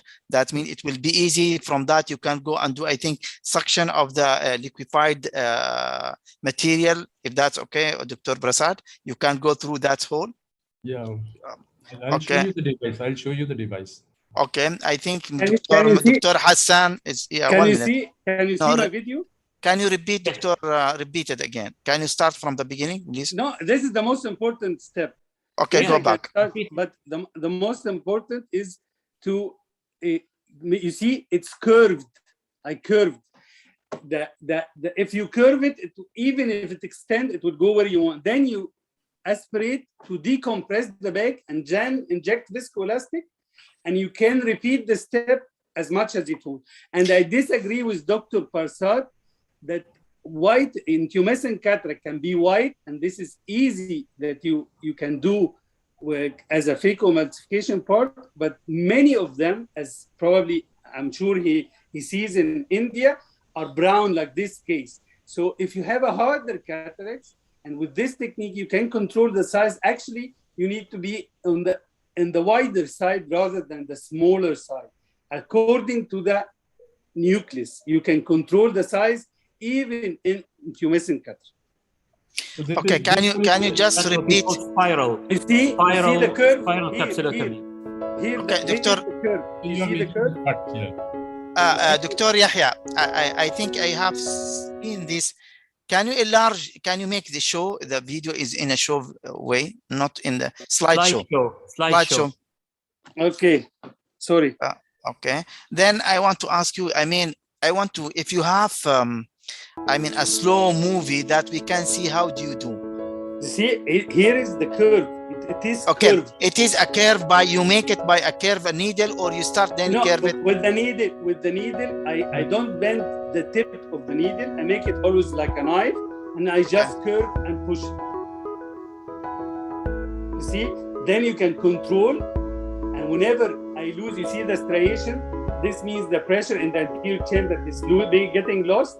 So I inject viscoelastic to restore the rule number 1. To have a pressure equal in front and behind the capsule.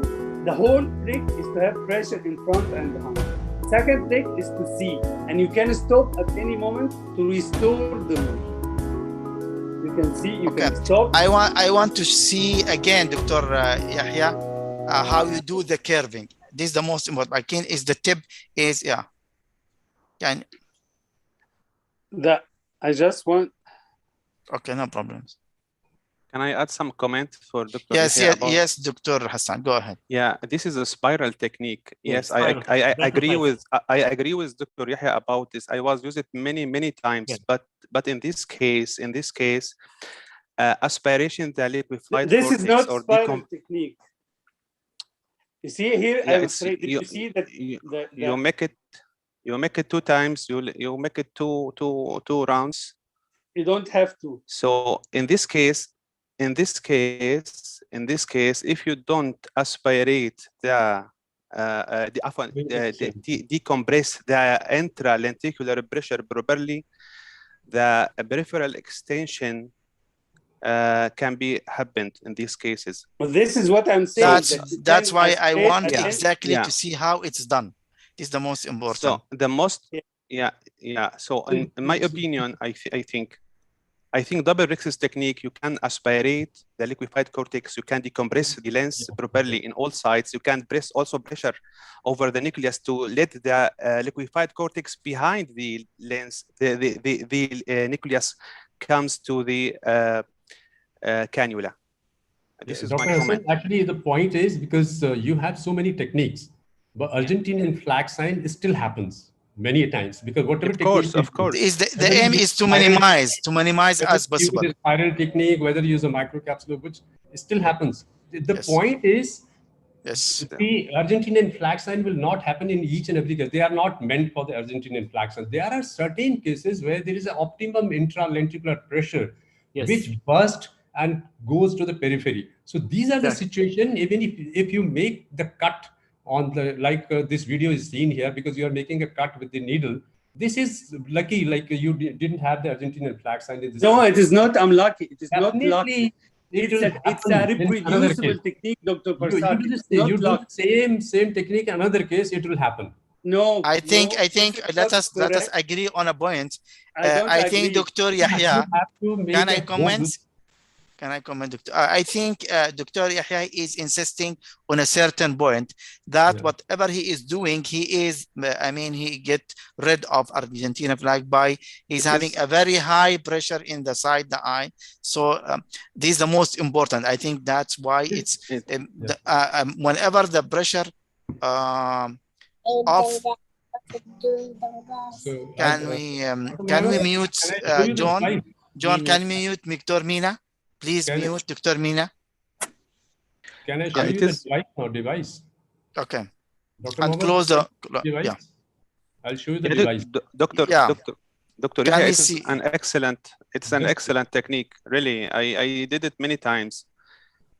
But I want you to hear. I want to hear you. But I know you want to say this one. Why not? I want to show you one case. Let us see, Dr. Prasad. This is the device I'm showing you. This is the device we have invented and already patented. This is the device called as a microcapsulotome, and you see the tip of this device is round and circular. It's not like a needle. It's a round. Tip is pointed and round. So when you puncture the capsule, it makes a hole. Yeah. It makes a micro hole. Is it sharp in the whole area? Is that so? Yes. Sharp in sharp when it enters, it makes a hole. Now this hole is like the microcapsular axis. Yeah, I'm using chopper. I have a chopper like that, and I'm using it. Yeah. It's okay. There is one comment. I think we need to. There is someone asking if we can use the phaco tip to do the capsular, I mean, to puncture of the anterior capsule. Phaco tip? No. Yeah. No, I don't think some people do. The idea is to have something reproducible.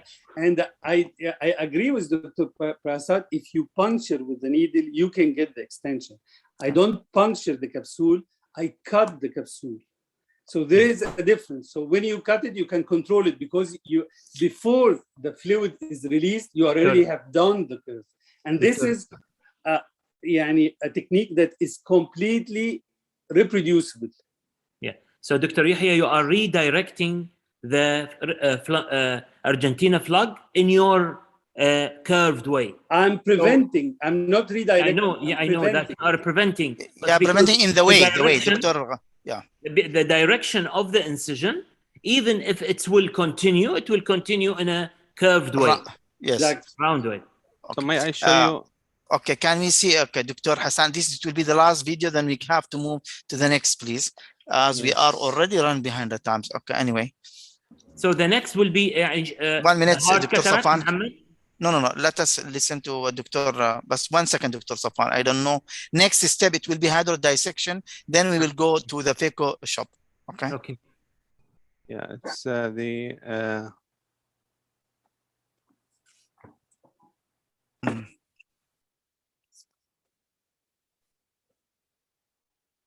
So Dr. Hassan need to prepare the video before. Okay. We can't go to. I can share it later. Okay, no problem. I stop sharing. No, why? If you found it or not? No, I find, but I will look for it. I need for about a few seconds. Okay. So just have a look. Let's move to the hydrodissection. Can we start with Dr. Prasad? If you have what is the technique? I'll talk on the chopping. Okay. Let's go for Dr. Yahya. Or Dr. Safan, if you have. I have in the movie, but it's a different way. Let us, Dr. Yahya, start. Okay. So you lost your time, Dr. Safan. Okay, now let's go, Dr. Yahya. Okay, Dr. Yahya. Because I have it in different technique. Yeah. So the whole idea of hydrodissection, again, you need to have, is my screen shared? Yes, it's seen. Can you just make it slideshow, please? The whole idea is that you want to have a reproducible step, very easy. So what I teach, you have to tell your resident and you as a surgeon to know what is the end point in a simple way. So after doing a proper capsular access, you go with the canal, I go with the healing canal 20 gauge. I check the fluid outside of the eye.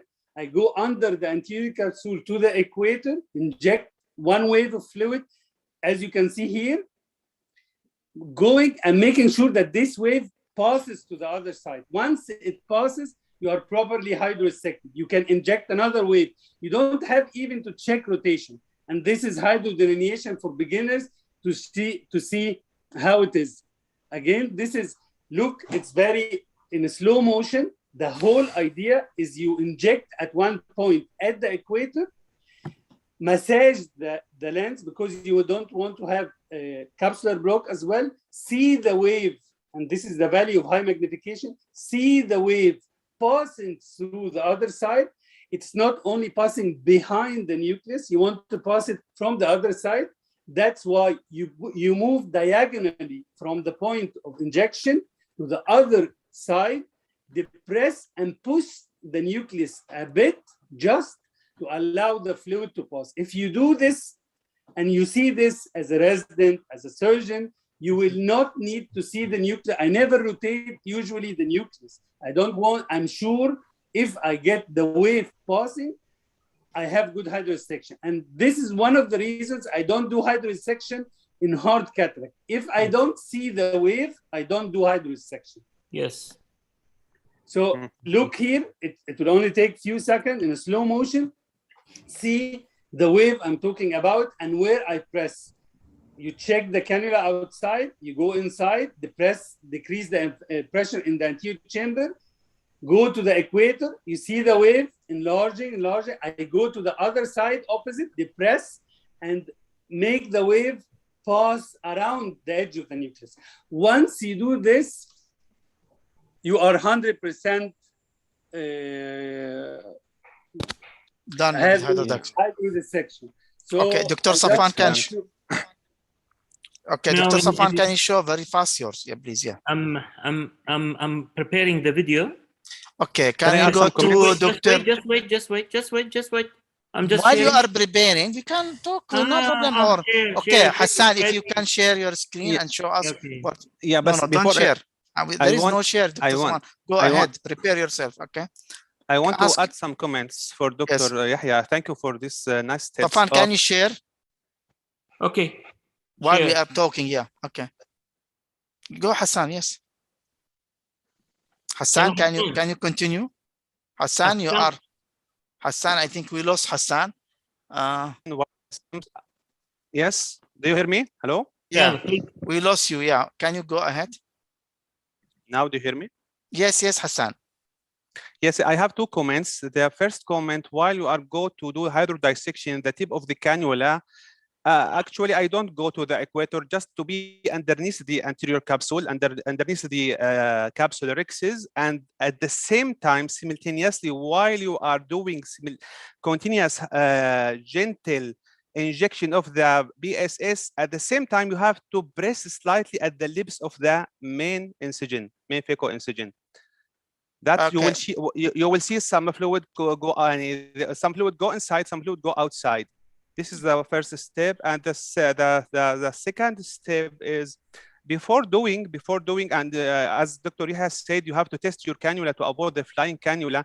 Also, it's very important to empty the anterior chamber slightly from the viscoelastic before initiating the hydrodissection. Also, it is very important to prevent the to prevent high pressure inside the anterior chamber. And the third step is after you see the wave, it's also important to apply gentle pressure by the cannula over the nucleus to be sure that your nucleus go down to prevent the capsular block syndrome. That's it. Okay. Also, I have nice video I can show you if there's time. Let's continue. No, please continue. No, Dr. Safwan, I am the one who's can you go? Because there is no time. We need to finish, please. Okay. Can you show your step, please? Now what Dr. Yahya show us is this is the ideal hydrodissection.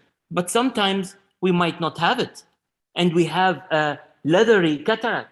So what we will do? We will still try. No. Here I'm not doing that. Here I'm stop and I will show you. Can you show us? I tried, see? Now, sorry. 1 minute. Because I was preparing till the end. So see here I passed my hydrosection cannula and I tried, but as Dr. Yahya said, I couldn't get the reflex. So I stopped, go to my chop. I have technique in a leather, see? Leathery cataract. tunnel in the center.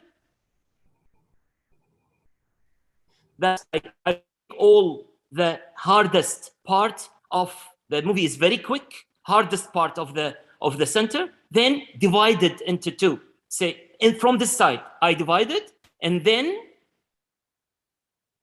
full, and then hydroid section. Here I did the hydroid section.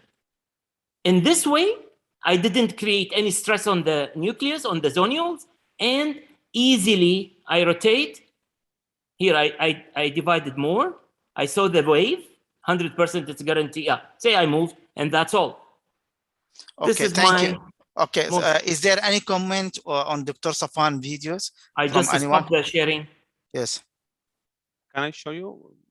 Just 1 minute. Is there any comment, Dr. Yahya, Dr. Prasad, about or? Dr. Prasad, we can hear. Dr. Yahya has shown beautiful technique. Like if you are not able to do the hydrodissection in these hypermature or the leathery cataract, brown leathery cataract, you should not attempt. You should try to start sculpting the nucleus, and then slowly you can, even while cracking, many times the nucleus will become free. And then so that's what I showed, Dr. Prasad. So you have shown very beautiful. This is what you have to keep in mind in these high cataract. Rather attempting hardly hydrodissection, you can exactly. So you have to be very careful in these cases here. Very okay, nice. Dr. Usama, is there any comment or questions? Usama? Usama, maybe he went to sleep. No, Usama, no. I will you still here. Together. Sorry, Usama. I'm very sorry. No, I'm very sorry. When you don't, it's a hard cataract. Just if you do hydrosection, just minimum. If you do a small multiple mini hydrosection, yeah. But and then do the groove and try to rate. If it's not, do hydrosection more. Usama, my aim is to reduce the pressure on the zonules. That's my aim. Okay, can we go Hassan now, please? Please. We need to move a little bit fast because the time is going very fast. I know the topic is very important and very nice. Yeah. First, I want to show you the peripheral extension to the hydrodissection. But if there is different hydrodissection, show us. If it is same, it's no need. So we need something different. I want to show you the pressing on the. Okay. This empty the AC first, then testing the cannula. Then go just underneath, don't go to the equator. At the same time, look here to the lips of the incision. You can see at the same time, there's slight pressure. You are doing a pressure on that, so the fluid is, I mean, the viscoelastic going out. And by the end also, you can do the pressure over the nucleus to be sure that there is no block syndrome of the capsule. Okay, can we stop here? I will show you. Okay. I will show you only this is the peripheral extension, the one I told you about it. In this case, after decompress the pressure of the lens, and I start to do the rixes. You can see here, peripheral extension has occurred despite of decompression, because my decompression is not complete. This is I want to show you. That's it. Also, maybe the anterior chamber maybe is not full. The pressure is too much. What? Maybe you have to fill the anterior chamber. No, actually, I don't decompress the intralenticulaar pressure properly. Yeah, this is I review the video many times. So after that, I was very cautious about how to decrease, how to apply pressure over the nucleus. Okay, to let the liquefied cortex go behind the nucleus. That's it. Okay, I think we need to move now to the second step with phacoemulsifications, different phaco techniques, and I will give this to Dr. Prasad. Okay, I'll share my screen. Yes. One comment about femtocataract, that also can be a good option, by the way, for Argentinian flag. Yeah. Revenge.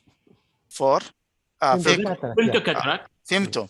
Okay, yeah. Not everyone having femto. So I'm going to show you the chopping, a new chopping technique, because we have been using most of the technique like vertical chop, horizontal chop, and reverse chop. So many chops are there. But many times, because we all have been doing the chopping technique, and many times it becomes very difficult, especially in the rock hard cataract or the hard cataract or mature cataract or the leathery cataract, it becomes very difficult to segment the nucleus.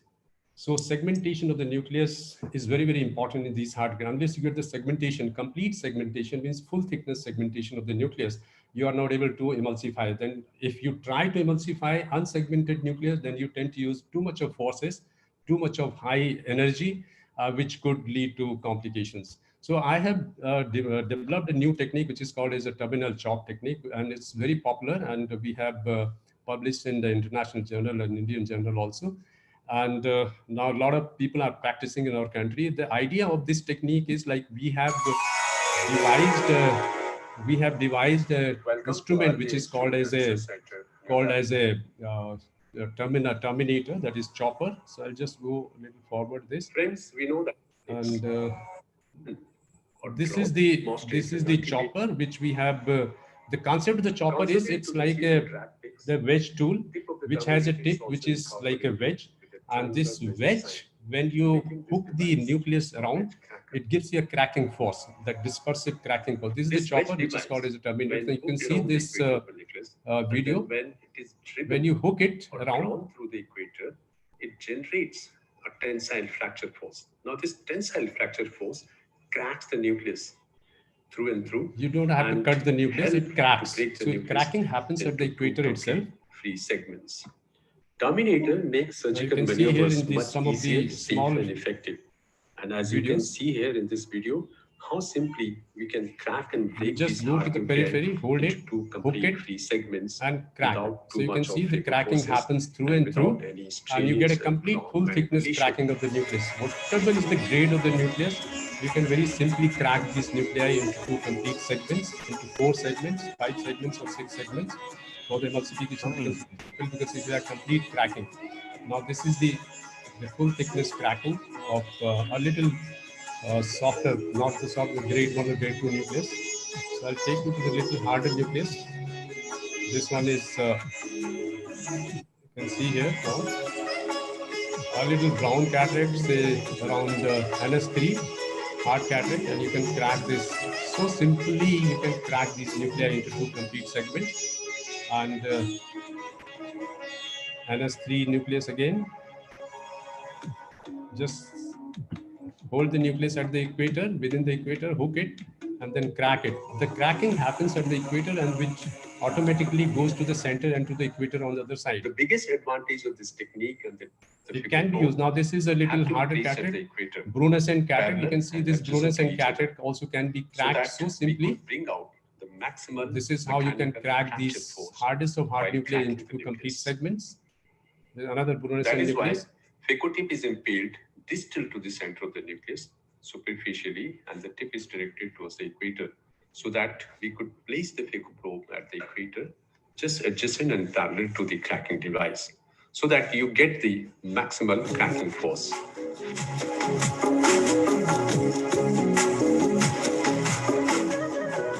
Once the phaco tip is placed at the equator and the nucleus is firmly held, the nucleus is slightly drawn within the capsulotomy edge, and then the cracking device is hooked around the equator of the nucleus under direct visualization.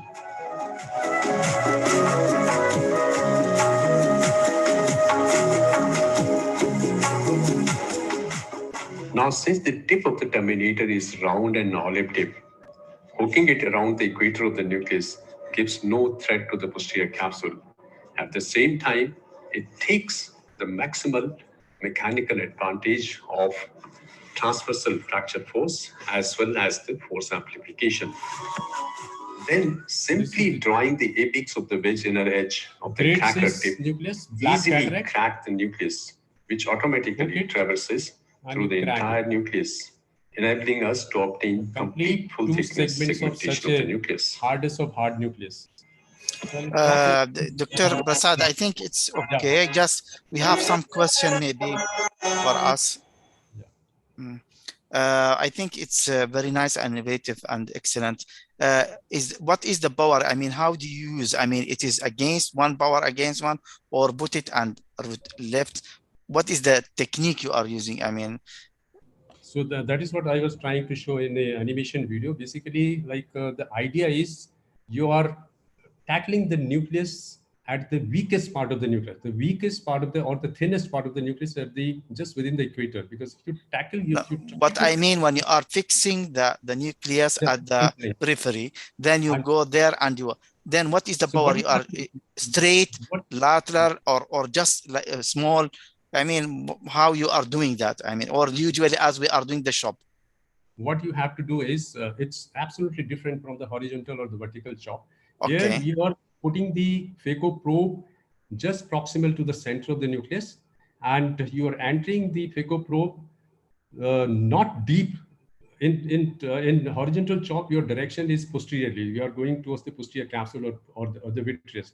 But here in this particular technique, you don't have to go posteriorly. Your phaco probe has to go parallel to the surface of the nucleus, a little deeper, not too deep, and you have to go towards the equator. And you have to stop just 1.5 millimeters or 2 millimeters, 1.5 millimeters within the equator, hold the nucleus there. And then you have to slightly draw the nucleus. You see the edge of the nucleus, then hook that device around the nucleus, through and through around the nucleus, hold it. Now the vector forces are going to be created with the help of the phaco probe here and the chopper here. And then the moment you bring the chopper, because it's a wedge, it starts cracking the nucleus. You don't have to cut the nucleus, it cracks, and then bring a little, and then you can create it 2 complete pieces of the nucleus. Like this, you can chop. I mean, the phaco tip, it will be only fixing, or you have to make a power to rotate and make it. Yeah, phaco tip is only to fix and give a counter pressure. Counter against the effect of against, the other. Against the chopper. Yeah. Okay. Okay. Is there Dr. Yahya, please? Yes. Yeah. Very nice, Dr. Prasad. But I'm one of the main proponents for vertical chopping. Vertical chopping, I use particularly Neuhan chopper, which is a very old chopper that had not changed over the years. It's extremely useful. I can even show you how it is used. But for the sake of time, unless you allow me, the idea why I like vertical chopping in any type of nucleus, vertical chopping, you always see where you are splitting. Okay. You can use the fixation with the tip as a fork, and the knife is the chopper. Even if the pupil gets narrow, you don't worry about going blindly with a vertical chopper like this one, blindly to the equator and then cutting. If you have zonulisis, you risk more. But with vertical chopping, you are actually under vision, doing every step, and you can split even the hardest nucleus down to the last fiber that is preventing splitting. So can it is an can we see the horizontal, vertical, and we want to go to the horizontal? Yes, I can show it. I'll just answer you. Yeah. I'll just answer one thing. Is like any technique which you are using for any purpose, it has to be simpler, it has to be handy, it has to be like easy to use by the newcomers. Yes, I agree. See, you are an expert surgeon. Expert surgeon can very easily use vertical chop. I've been using, but you give the vertical chopping to a new surgeon, he won't be able to use. So he needs a very simple technique where he doesn't have to do too much of manipulation, too much of process. Dr. Prasad? Dr. Prasad, I think vertical chopping needs more experienced surgeon, because you go to a blind spot. The blind spot, unless you have very well dilated pupil, you are in a blind spot and you manipulate under the rexis near the equator. So of course, your chopper is nice because it is blunt from the back, so it is safe on the capsular axis. You didn't take up my point actually, because in this terminal chopping technique, you don't have to go to the equator.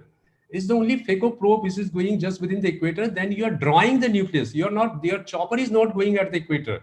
You're drawing the nucleus within the capsulotomy edge.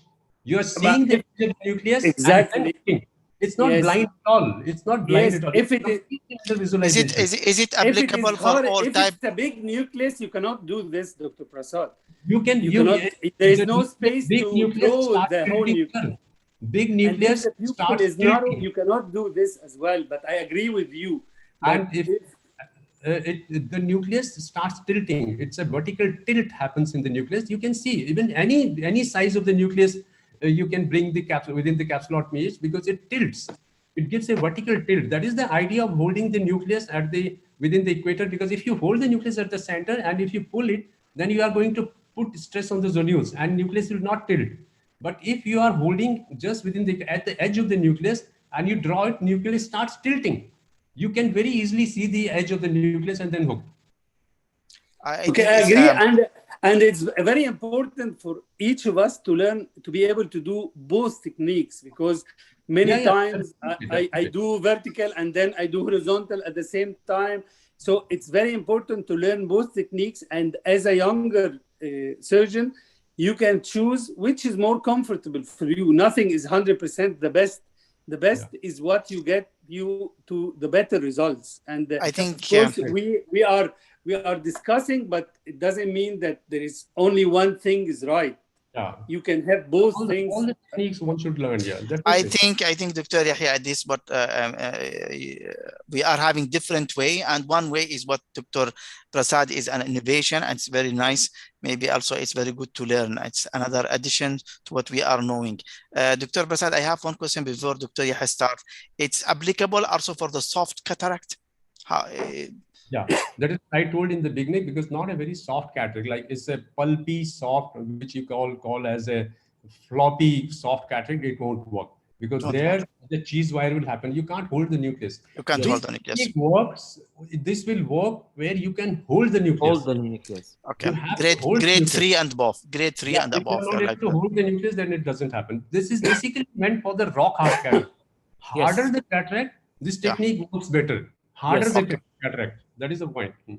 Okay, thank you very much. Okay, Dr. Yahya, we can go ahead and show. I just want to show the vertical chopping and my technique in hard cataract in another way, that the idea is to convert again a difficult case into a regular case. So you put down what is different in the hard cataract. It is thick and hard. So, and you don't want to use overpower near the cornea. So I do what I call two nuclei concept. I use bevel down to remove upper part of the nucleus. Then once I go down, as if it's a new nucleus, I turn the bevel up as normal, exactly. And then I work with the nucleus, as you are going to see. The whole idea is that in the two nuclei concept, that you create a crater that will enable you to see the floor well, which is one of the main difficulties in this thick nuclei. So, and we always have to have good exposure of the tip, and I don't use hydrodissection because I don't see the floor. This is very hard cataract. I can use stain, but here, because there was some red reflex, I do the capsulorhexis, and it should be large to allow your maneuvers. This is well dilated, but the same technique, the bevel down, you shave the upper part of the nucleus. If you work away from the cornea, you are not insulting the corneal endothelium, having viscoadhesive or viscodispersive coating the cornea, as you can see with a very fine air bubble at the back of the cornea. And you create this crater, all this away from the cornea, and then you change the bevel down, because now there is good opening. It's like you're look, I can بص من بير, a well, so you can see where are the fibers. And if it is very hard, I can weaken the nucleus. Again, you are working away from the cornea. Your main interest is to use the least effective power that protects the cornea in the furthest away point from the cornea. I'm working completely within the capsule, within the lens, within the capsule. This, I'm creating what I call hole drilling technique in harder cataracts to weaken. And then you will see how vertical chopping will work. You see, this is embedding. That's why you need high exposure, good exposure of the tip. You embed it, very low power, 40%, 30%, according to your machine. And you can see I'm splitting the fibers till the end under vision. And the pressure is going towards the equator. So even if I have zonulolysis, I'm supporting the zonules because I'm pushing towards the zonules, not away from the zonules. Everything is done under vision. You can see the fibers. I can crack it. This is what is called, people call it gummy nucleus. It is not gummy. It's only the fibers need to be split down to the edge. With this technique, everything is done under vision completely. Then you deal with the fragmented parts. You fragment it into smaller and smaller parts. This is just to show you how this vertical splitter, nucleus splitter, is very useful to manipulate the nucleus, and you can do this, the same technique, even in narrow. I want to see, Dr. Yahya, exactly how you do the vertical, because we want to differentiate it. I mean, for those that are listening to us, what do you mean by vertical and horizontal? Just immediately, I will show it to you. Okay. Here in the slow motion.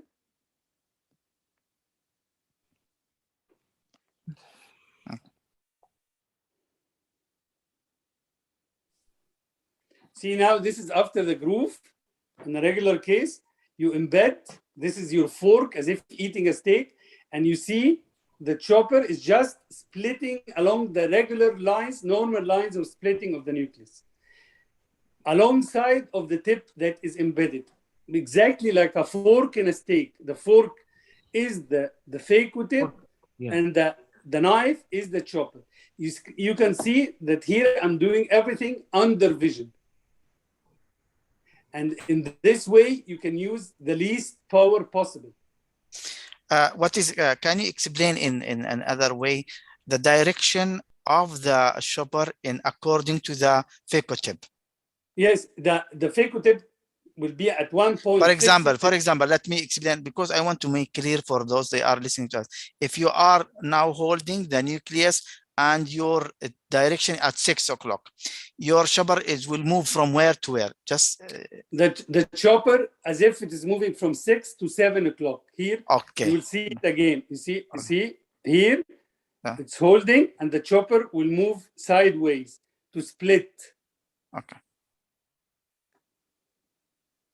Can you show the first chop? Dr. Mohammed, we can see the modification also. Just if you allow me to show you the modification, is only one modification step that I have for that. This is vertical. Okay, can you do one more video, because Dr. Prasad, he want to see the first step. I mean, first chop, first crack, not without grooving, the vertical chop grooving. No, I don't have here video for a quick chop. So ideal vertical chop means like you hold the nucleus at the center, go deep into the nucleus, and then your chopper, the sharp chopper, has to force against the force of the phaco tip. You have to bring. Okay, can you see? Anyone have this one? If you have this one, if you have Dr. Muhammad. Many times I have a lot of videos, but not now in this presentation. Okay, can we have, if there is anyone having, quick chop, just embedding the tip into the nucleus, grade 3, grade 4, and with vertical chopper, you split, you go directly as a quick chop. How your vertical chopper goes? Which direction? How deep? Do you have? Actually, the vertical, the chopper doesn't go deep. You follow the. I'm sorry. How you enter the vertical chopper? Where you enter the vertical chopper? Where I enter? How you enter into the nucleus, the vertical chopper? Once, if you are talking about quick chop in a nucleus like what we see now in front of me, I will go with the tip into the nucleus to hold it, and alongside the tip, I'm going to split, and it will split in front of me. And I can follow the crack as much as I want. I think we are having some concept about this one, because we need what is Prasad is asking with the same question I was asking. You are holding, Dr. Yahya, the nucleus by phaco tip in the center. Okay. Then For example, now you are coming from 9 o'clock or 12 o'clock of the patient, your direction to the 6 o'clock, right? So you are going to put where you are going to start the shopper. This is the question. Where you are going to put it? In the periphery, in the center? Not in the periphery, in the and you have to, it was obvious even in that. Yeah, I know. If you have the nucleus like this, I hold it. Yeah, now you are holding, and the chopper goes alongside the tip. And then you are pulling away or straight along? Away. No, away. Pulling away. So this is the difference between the other one. It will be a horizontal. Exactly. If we do it, it is as if I am using the normal splitting lines. I'm just opening the splitting lines of the nucleus. Okay. You have a doctor. Dr. Mohammed, in vertical chop, the concept is, the actual concept of the vertical chop is you have to put your phaco probe deep into the center of the nucleus. Your chopper also enters along with the phaco tip. And then both the tips have to go on the opposite direction vertically, not horizontally. That is anyone want to show this? Yeah, this is what that's I the want. video in front of you, Muhammad. Okay. Go ahead. The video is ready. Okay, go ahead, Doctor. Okay, so here I agree with Dr. Prasant and Dr. Yahya. He show us a very beautiful video. But can we go direct to Sam? Direct. Yeah, but I need just to show the idea. Show us the issues is that between vertical and horizontal. Okay. So here, my step before Dr. Yahya's step is that I'm splitting before starting the step of chopping. So that to reduce the power that can we see it in a video, because explaining in the video is more very clear, Muhammad. So it's clear now. I'm creating the hole. That hole should be deep and deep enough in a way that I can split both sides. So I will not continue to chop while I'm here. So I hear splitting in a way that I can do the hydrodissection, because as Dr. Yahya said that he didn't do the hydrodissection. So I split, I will stop it again. No, 1 minute, Safwan. The aim is, until now, it's not, I mean, you are, I didn't start the chop, Muhammad. Okay. Here, I just split it in a way that I have the way to do the hydrodissection and reduce the power. Okay, let's go to the shop, because our aim now to see the shop. Continue. Hydrodissection done, rotation done. So I'm ready now for the chop.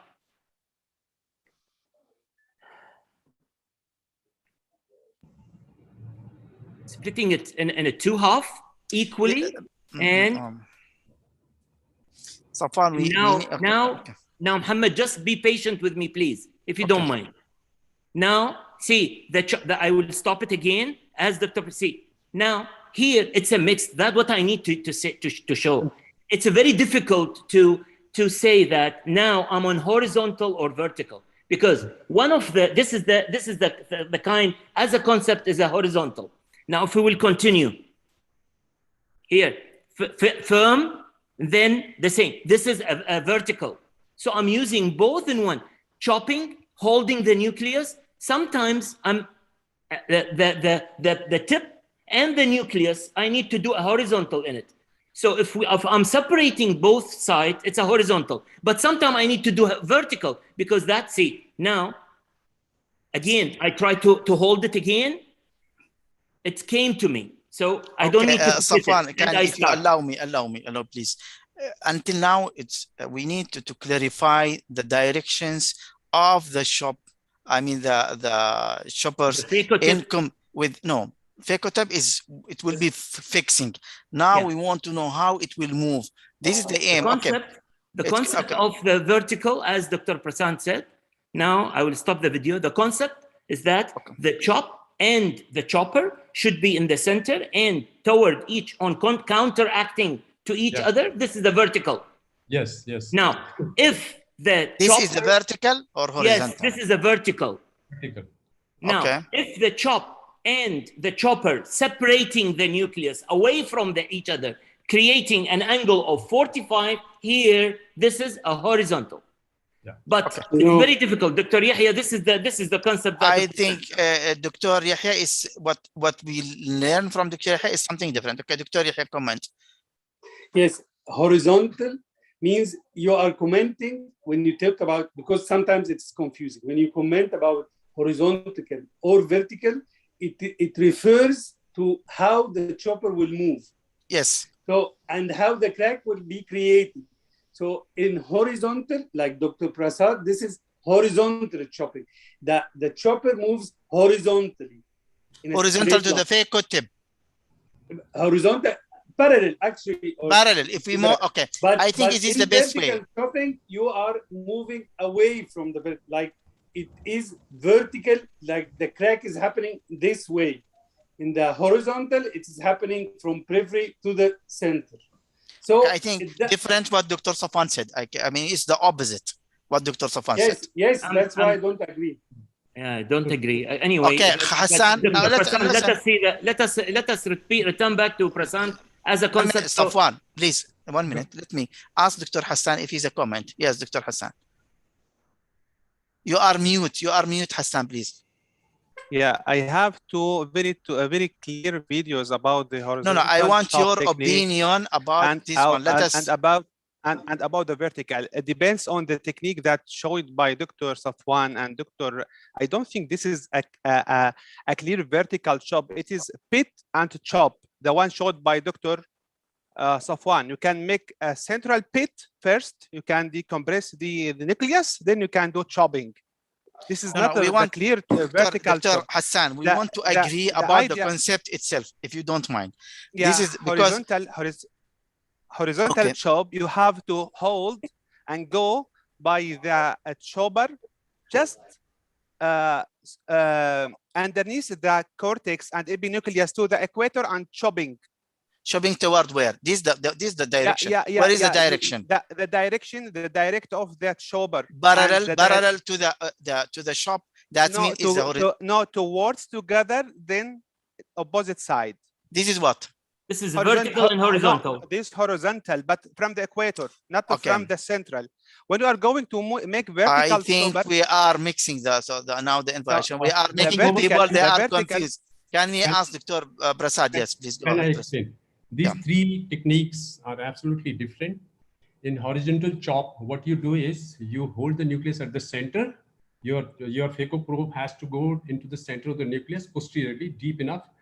And then your chopper is going underneath the capsular axis margin, not around the equator, but it's being placed at the equator.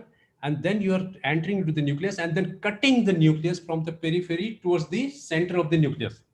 This is what we call horizontal chop. Horizontal. That means if we are moving parallel to the just wait. Dr. Mohammed, just wait. Okay. You cut the nucleus, come to the center at the probe at the center, and then you split it on opposite direction. That is horizontal chop. Yeah, that is the horizontal. Okay, let's continue. Okay. Now in vertical chop. In vertical chop, you hold the nucleus at the center, go deep enough. Then your chopper is also entering into the nucleus adjacent to the phaco probe. Yes, exactly. Now that's the vertical. 1 minute, Safwan, let's listen to me. Sorry, Safwan, sorry. Now the movement of both the devices has to be on the opposite direction, vertically. Your phaco probe has to lift the nucleus, the part which is there, and your chopper has to press down. That is how you crack the nucleus. It's a vertical cracking. That is why it is called as a vertical chop. Where vertically you are cracking, not horizontally. Vertically you are cracking. That is a vertical chop. In my technique, in terminal chop technique, you hold the nucleus just within the equator. Your phaco probe is not in the center. It has to go towards the equator, hold within the equator. You draw the nucleus and then you hook the nucleus all around.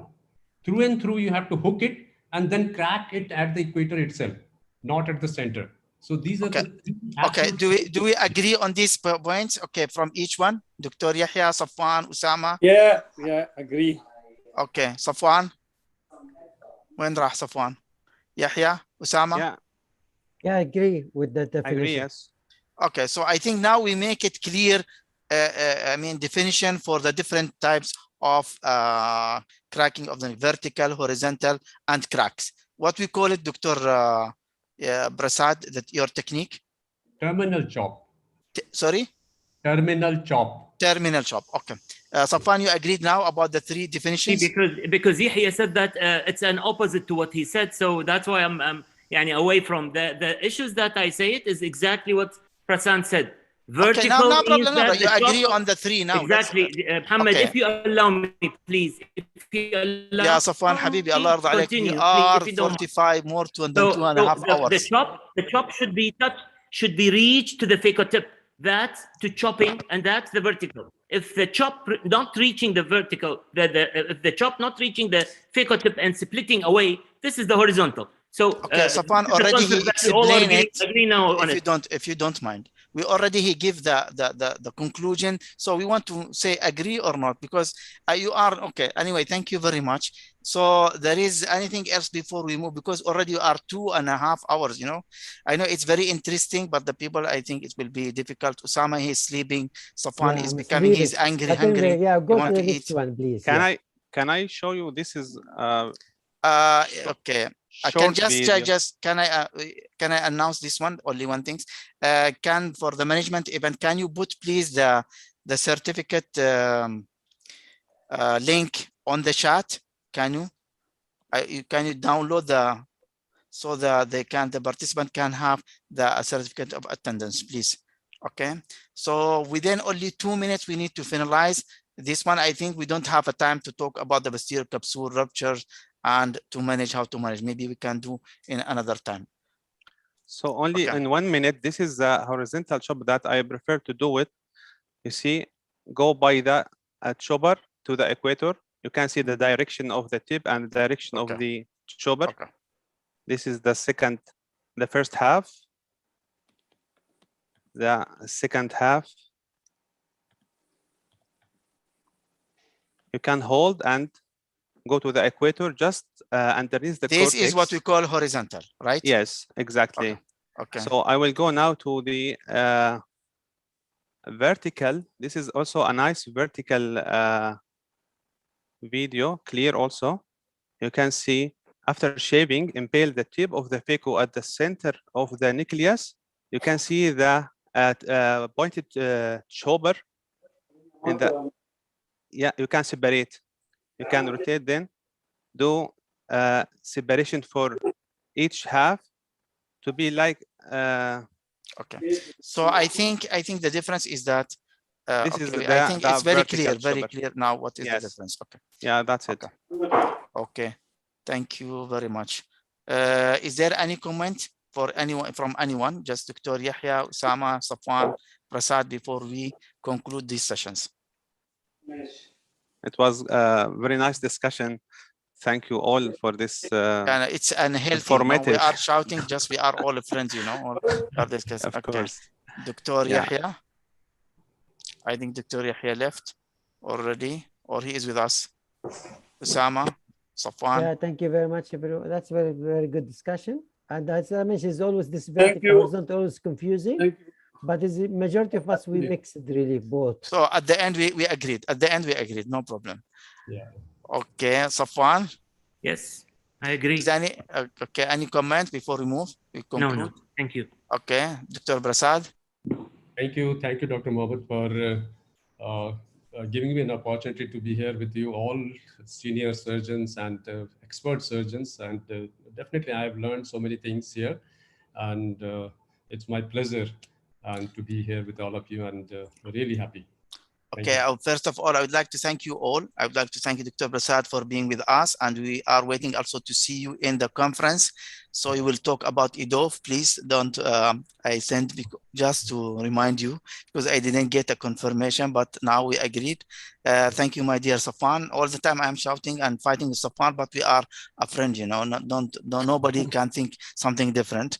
Usama, he likes to love on us, but Usama, we are a friend, whatever you want. Me and Safwan for dinner tomorrow. You are going to invite us? You invite us, so you need to invite us Safwan tomorrow. Yeah. Maybe Dr. Yahya will invite all to United States. Waiting for you. Thank you, Dr. Yahya. Thank you, Dr. Hassan. Very nice, excellent. Actually, this is one of the most, I like sessions. You know, we show every step every I mean particular tips and tricks available in any step of the phaco emulsification, phaco surgery. I know there is one thing that we miss, maybe the posterior capsule, but maybe we can have another time. We already now around 2.5 hours, but it was great. More of the people that are until now stay with us. Thanks for all our attendees and participants. And we would like to thank you all. Thanks for management event. Thanks for Bausch & Lomb for supporting this event. And good night, and see you inshallah in the next week, inshallah. Thank you very much. Bye-bye. Thank you. Good night. Thank you. Thank you very much. Good night. Bye-bye.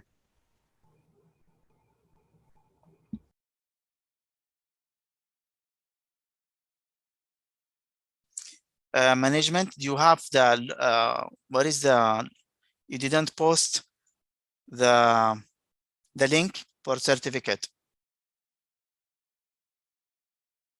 Okay, and when it was just now, I tell before maybe 10 minutes, please, before the end of the session, 10 minutes, post the link. So everyone, the link is there. If the participant is there, please